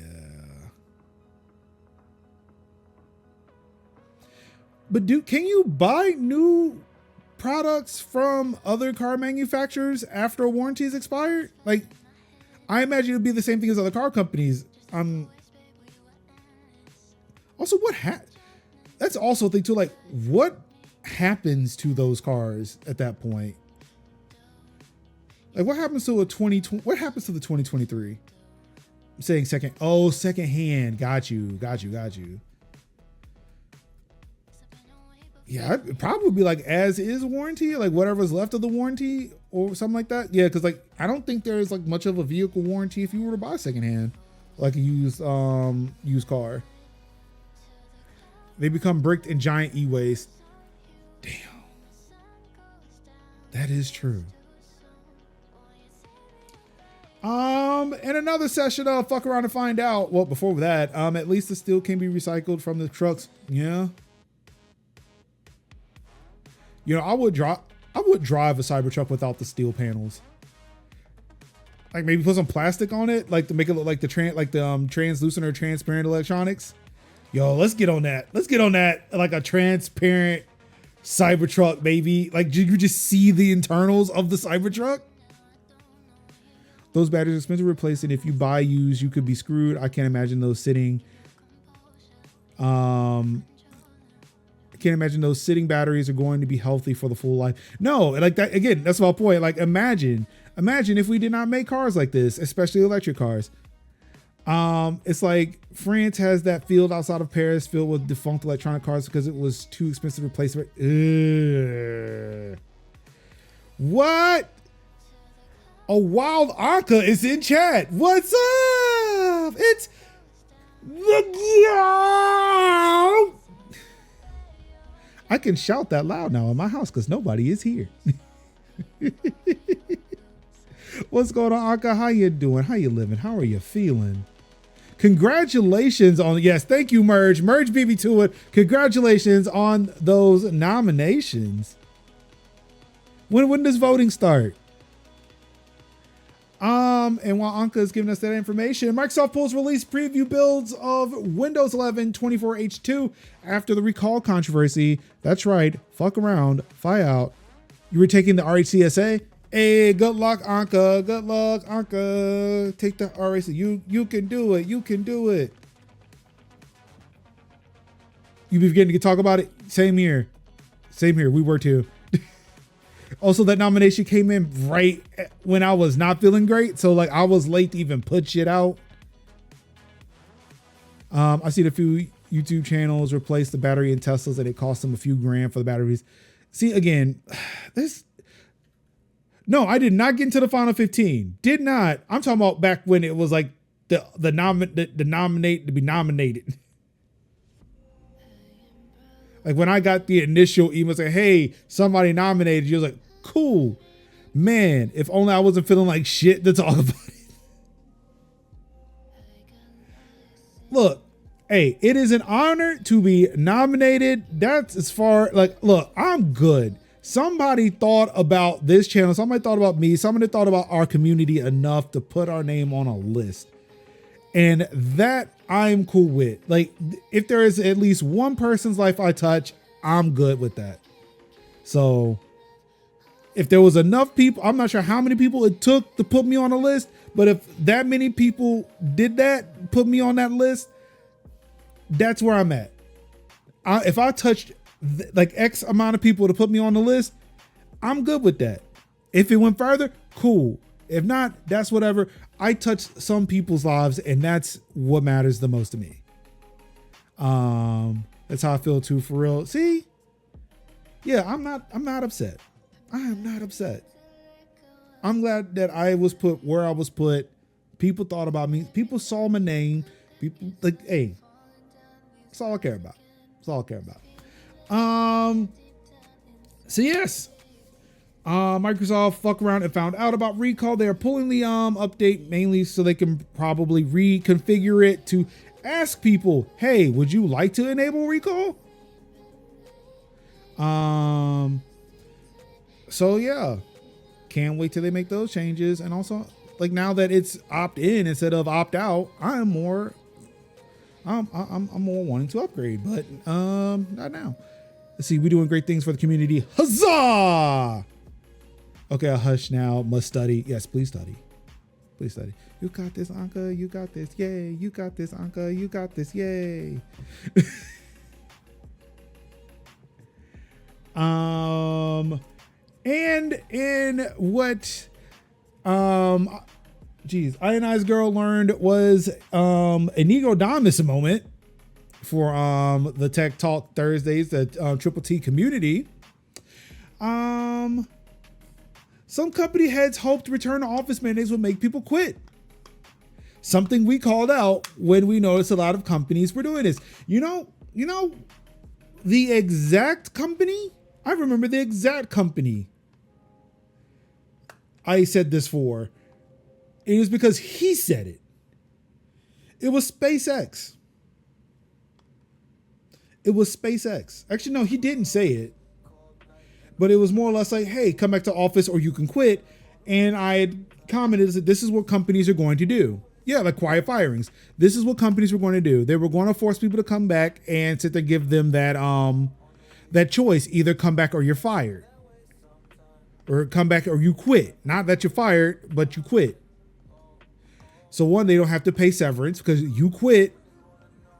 Two, they can sit to lower their headcount without having to say, oh no, we've had to do layoffs. I sit there and call this out. Like that's what companies were trying to do. They were trying to thin their numbers. And that will, again, I will point out that that was back when SpaceX made that mandate. You know, it sucks to be right. It sucks to be right, especially in this context. But also, man, like, I mean, I guess they spoke under anonymity because, boy, it would really suck to know, like, to know which companies thought this was what they wanted to do.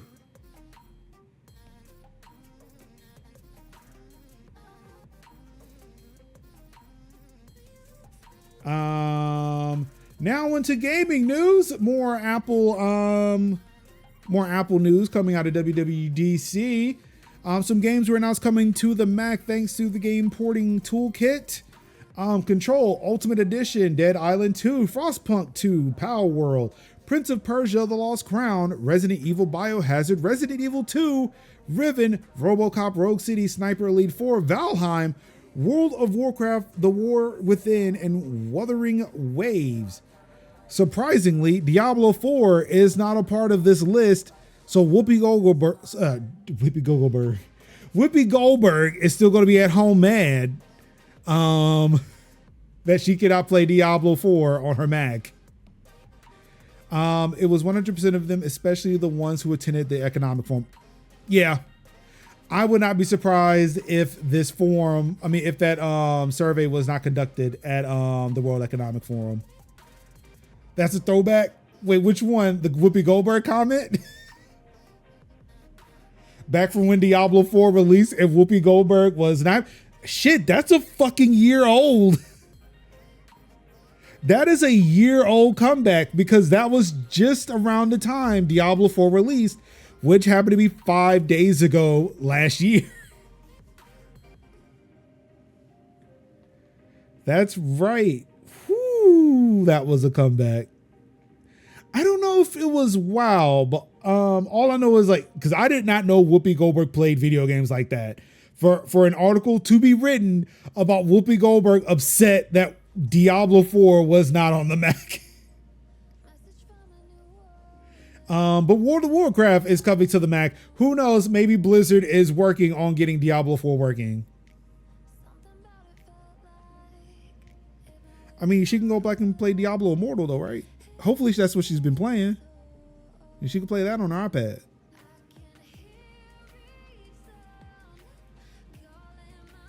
Excuse me. And now we're on to Ubisoft Forward. The second thing that happened yesterday, which I watched, unfortunately, was really disappointed. Star Wars Outlaws was shown at the event, like more gameplay footage. I kind of tuned out. I tuned out during it. I literally started doing other things when they were showing the gameplay. It was like, yeah, I do not care. Like, maybe I'll play it, but honestly, this game did not catch me like I thought it would. It also made me want to try.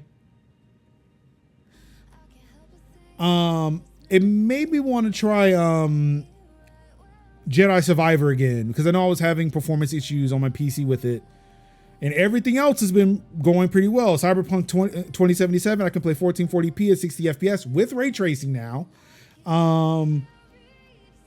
Like I said, Horizon's working. Fortnite's working. Damn, there was something else. Something else I tried. Oh, Starfield was working. Starfield runs a lot better now. But I tried Jedi Survivor. Yeah, they had their optimized updates and everything. It seemed like it played a little bit better. There is something wrong with that game where the Steam overlay does not work in it for me anymore. I do not know why. I don't know why. So I could not get an FPS reading on it to see if it improved. It looked just like on my eyeballs, it looked like it improved. But even when you try to launch that game, it stutters like a motherfucker when turning the game on. And it's like that right there alone still pisses me off. The fact that it still has the optimized shaders every time I turn the fucking game on is a problem. I don't know. I really don't know what the fuck is going on. What's up with that Respawn team, if they're just having issues getting Unreal Engine to work properly or what. It's a bummer. But yeah, it's whatever. I beat that game and have no intention of really returning. I just wanted to see if it would work. And it's better. But it's still like it still disappoints me. Assassin's Creed Shadows was showing off both play styles of Yusuke and look, I am so happy about Yusuke. I keep forgetting about Naoi. I cannot pronounce her name, but Yasuke. Oh my god, he bought the heat. Yasuke brought the heat. I want to play that game as Yasuke all the time. I just want to just bash people with that fucking hammer sword thing he got. You shouldn't use Unreal directly. Said make your game a Fortnite experience. Boo. The Yasuke combat looks up. Yes, that motherfucker was just going through it. I said, let's go. Like, I'm not trying to hide shit. I want to beat your ass, man. And the fact that, like, you could tell, like, it is a black man in Japan because that dude is like 6'7", just walking amongst like 5'5" people. It's like, yeah, like he doesn't, like, he can be wearing just like face mask, everything. You may not ever know this man was black, but it's like, you know, he ain't from here when he's a foot taller than you. And then this stealth stuff with excessive ass parkour look weird. I mean, look, I'll play it. I mean, I'm pretty sure I have to. But again, Yasuke was like, no, let's go. We're going through the streets and we're going to knock some people the fuck out. Why would a ninja do a mini slide somersault over a waist high railing when they're sneaking? Just to look cool? Just to make sure people didn't think they saw what they thought they saw? I don't know. There was more Prince of Persia stuff. It was like they introduced some trials.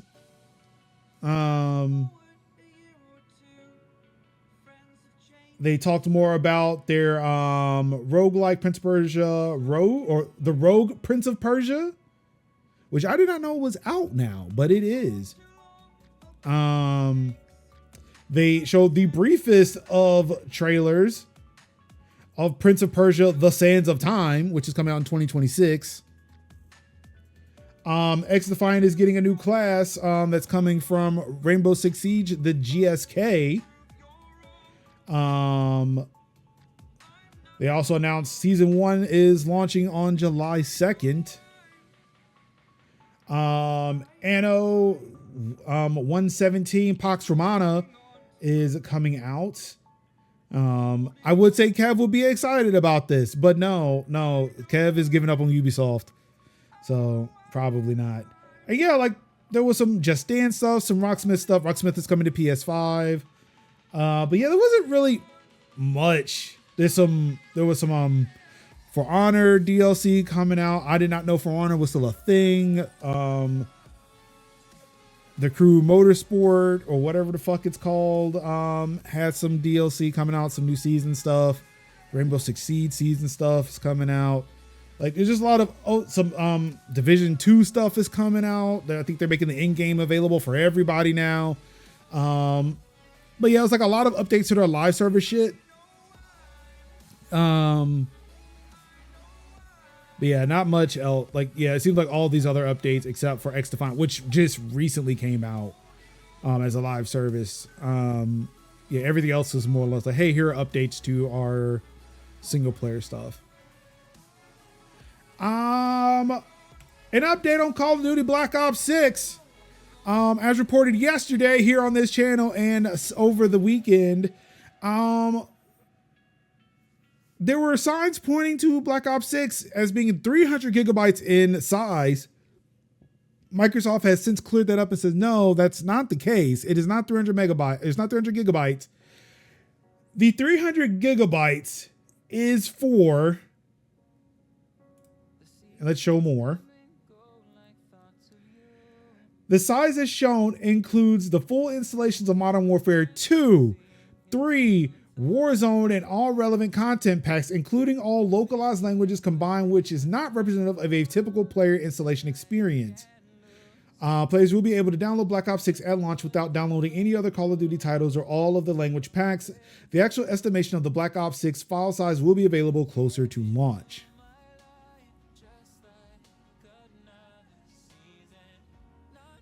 I'm tired of fucking seeing Elon Musk. Can we not see Elon Musk like at all? So while we do not know what the file size of Call of Duty Black Ops 6 will be, I imagine if you kind of go back and figure out how big the other installs are, you could possibly infer what the install size will be. But yeah, so Call of Duty Black Ops 6 is not 300 gigabytes. So it's 300 gigabytes if you want the full experience. Just about. Because, you know, some maps will need some of the old content. Well, for Black Ops 6, they're saying that all the maps in 6 are original. They're all original maps. They're not coming from any of the other games. But I think it's like that Call of Duty hub. I think that's probably where they're getting that calculation from. Where it's like, hey, if you have the hub, you can access all of the Call of Duties from the hub. And that's probably like with everything in that Call of Duty hub, that's 300 gigs. So yes, rest assured, it does include Warzone, zombies, etc. So at least with this 300 gigabytes, it's including Warzone. But like, they did not include, I don't think they are not saying how big zombies is. Like, they're not saying how big zombies or Black Ops 6 multiplayer and campaign is. So everything they announced Sunday, we do not know how big that is. But if you want everything, it might be well over 300 gigabytes of storage. So yeah. Not have to worry. We don't have to worry about it taking up an entire SSD. Like for me, I don't own Black Ops 2 or 3. Because Warzone is free and it will probably be included somewhere. Like I'm probably looking at a decent size install, but not a huge one. And we'll see how Microsoft breaks all this stuff up with on their app and on Xbox. And possibly on PlayStation. I think PlayStation can also choose which ones you want to download. However, it's not all good for Black Ops 3 because apparently if you're playing the campaign, you still have to be online to play it. May not be that big of an issue for a lot of people, but for those who play their Xboxes, their PlayStations offline, or if this game can be played on Steam Deck or any compatible handheld PC platform, you're still going to need to be connected to the internet. And as far as I'm concerned, none of those handheld devices have built-in 5G, so that sucks.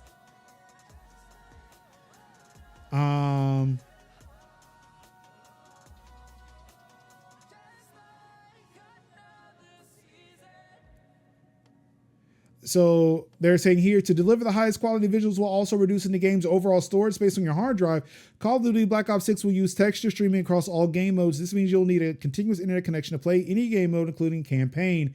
If you're on a console, campaign can be played without a premium subscription service such as Game Pass Core or PlayStation Plus. So it's like you don't need to be subscribed to an internet service or to the multiplayer services of those consoles to play the game and be able to stream from the internet, but it is mandatory you have to stream things from the internet.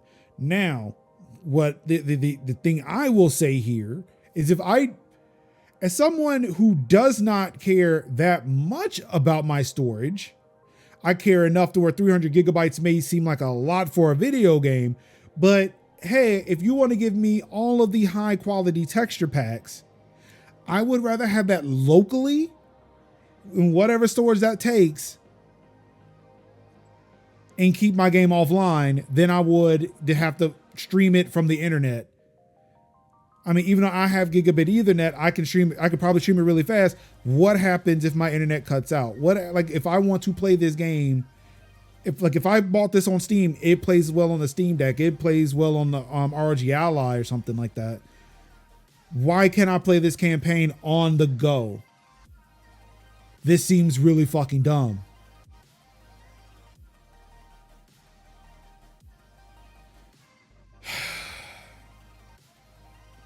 Merge, I hate that you're right. I really do hate that you're right. It's software update news. Nintendo Switch is bringing the 18.1.0 update that pulls Twitter support, bringing it in line with PlayStation and Xbox. So that's right. No console ever will be able to share to Twitter anymore. I hope you have a workaround for that.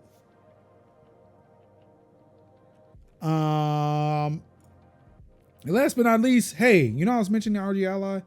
Did you know right now you can get an ROG Ally with the AMD Ryzen Z1 CPU for $400 at Best Buy, and it comes with a carrying case.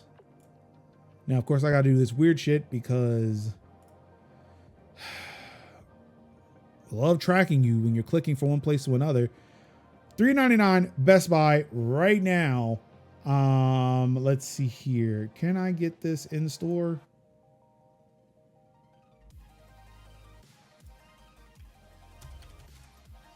I am going to put in a zip code that is not mine, but is close to mine.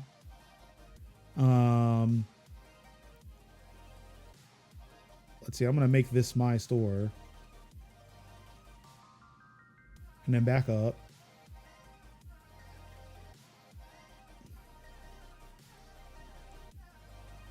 Okay, fine. Allow.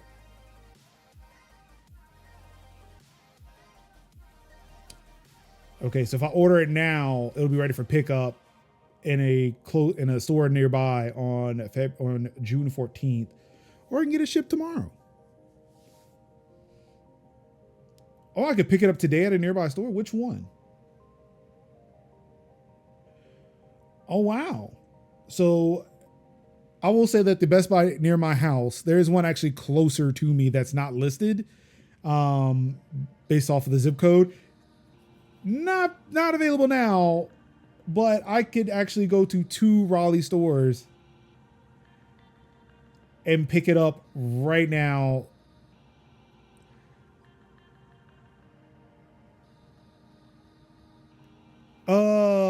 Merge. I will do it right now, and we'll find some way to sell my Steam Deck. And somebody gave me $400 right now. Now I have $400 coming, but it's supposed to be used for bills. But yes, that's the point I'm making here. $400 for a ROG Ally with a case. Now we're going to go over to here to steampowered.com. Click on the Steam Deck. So $399 for a 256 gigabyte LCD. This also comes with a case. How much storage is in this one? 512 gigabytes. You are getting an ROG Ally with the AMD Ryzen Z1, 512 gigabytes, a carrying case, 1080p, 120 hertz display. Let's get the full specs here. It doesn't say the speed, the screen speed. At least not that I see. But I think it's 120 hertz if I'm not mistaken. Food or gaming? Gaming, of course. Look, you're right. Gaming, of course. And it's not food. Food will be here. Food will be here. It's the ability to continue to be here on the weekends to do weekend things that I want to do and not have to drive Uber. Or, oh, it does say 120 hertz on the page. I must, oh, damn. Yeah, you're right. It is right there. It's either this or not having to drive Uber on the weekends. It's a really tough call. It really is. Also, like, if I could sell my Steam Deck, I could recoup some of that cost, right? But yeah, like I looked it up on GameStop. They're offering me less than $100 for my Steam Deck. Um,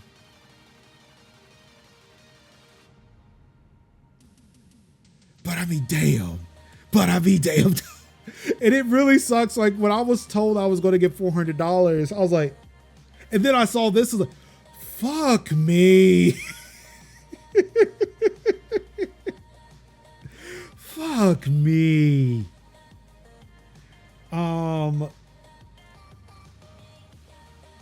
Let's see. Is there? I'm gonna look see if there's a trade-in program. Can I trade in my Steam Deck at this Best Buy?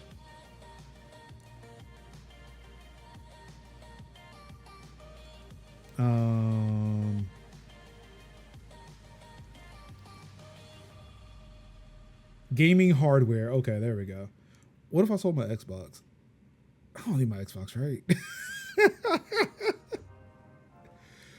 Oh my God. What if I sold all my Mac products just to do it?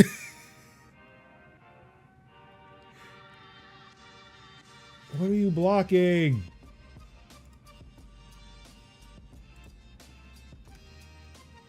Connection failed.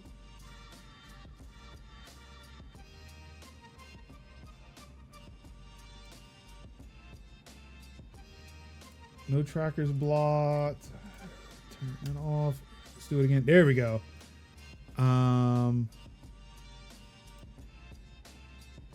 Still didn't load it, right? Yeah, something else. Oh, wait, I see what it is. It's just disable for now. Nope, that's still didn't load. Yeah, something else is blocking it. I don't know what it is. Oh, there we go. Okay. Handheld. Damn. Nope. I mean, you're right, but also I would like to. Oh fuck! Hold on. Let me go back. Let me go back. Let me see. What if I were to sell my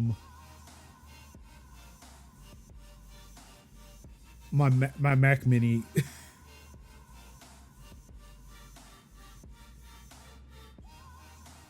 Jeez, this website loads really slowly. Also, wait, hold on. Yeah, disable, turn off, reload. Let's see. Okay, there we go. Oh shit, it loaded a lot faster this time. Okay, yeah, now we're handheld gaming systems. Maybe it's a console? Will they consider a Steam Deck a console? I would trade you my System 76 Pangolin for your Mac, for my MacBook.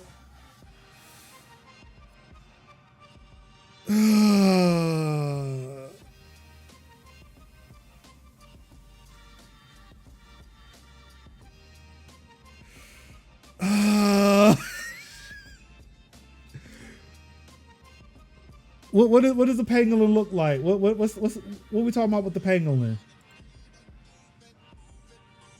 But also, I'm trying to get a.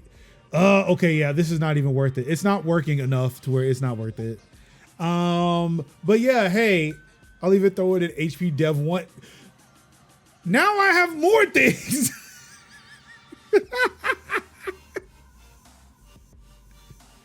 Like 2 Linux laptops for a MacBook.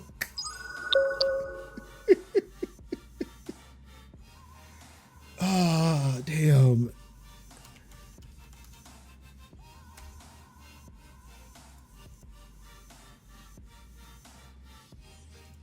What's on the Dev 1?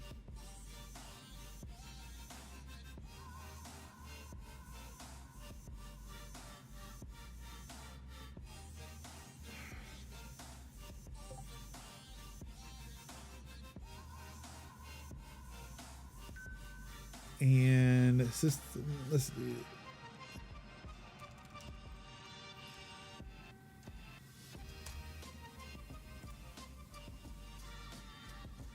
So they have two macOS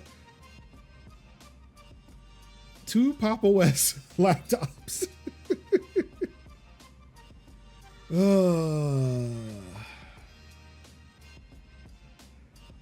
Also, that thing looks fucking huge. Oh, but it's.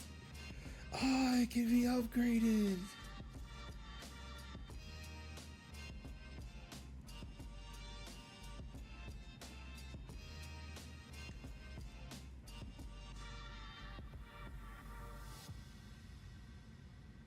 dog, I'm still gonna have to say no.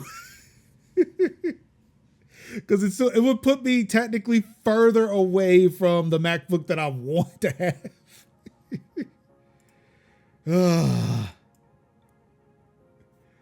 Look, it would give me if there was no money lost in this, like no actual liquid cash lost in this, nobody's getting in trouble.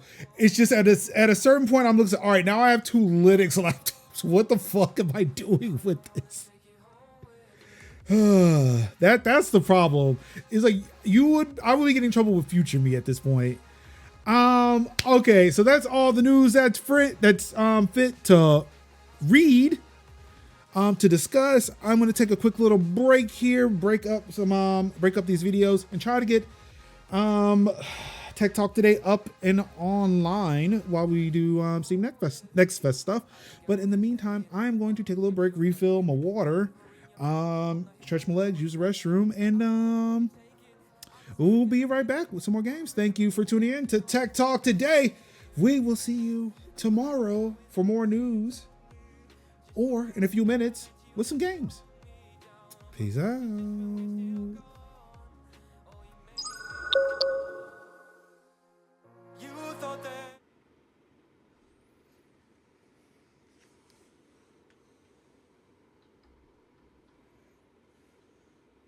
Y'all still here? Anywho, thank you so much for tuning in to another video. Really do appreciate it.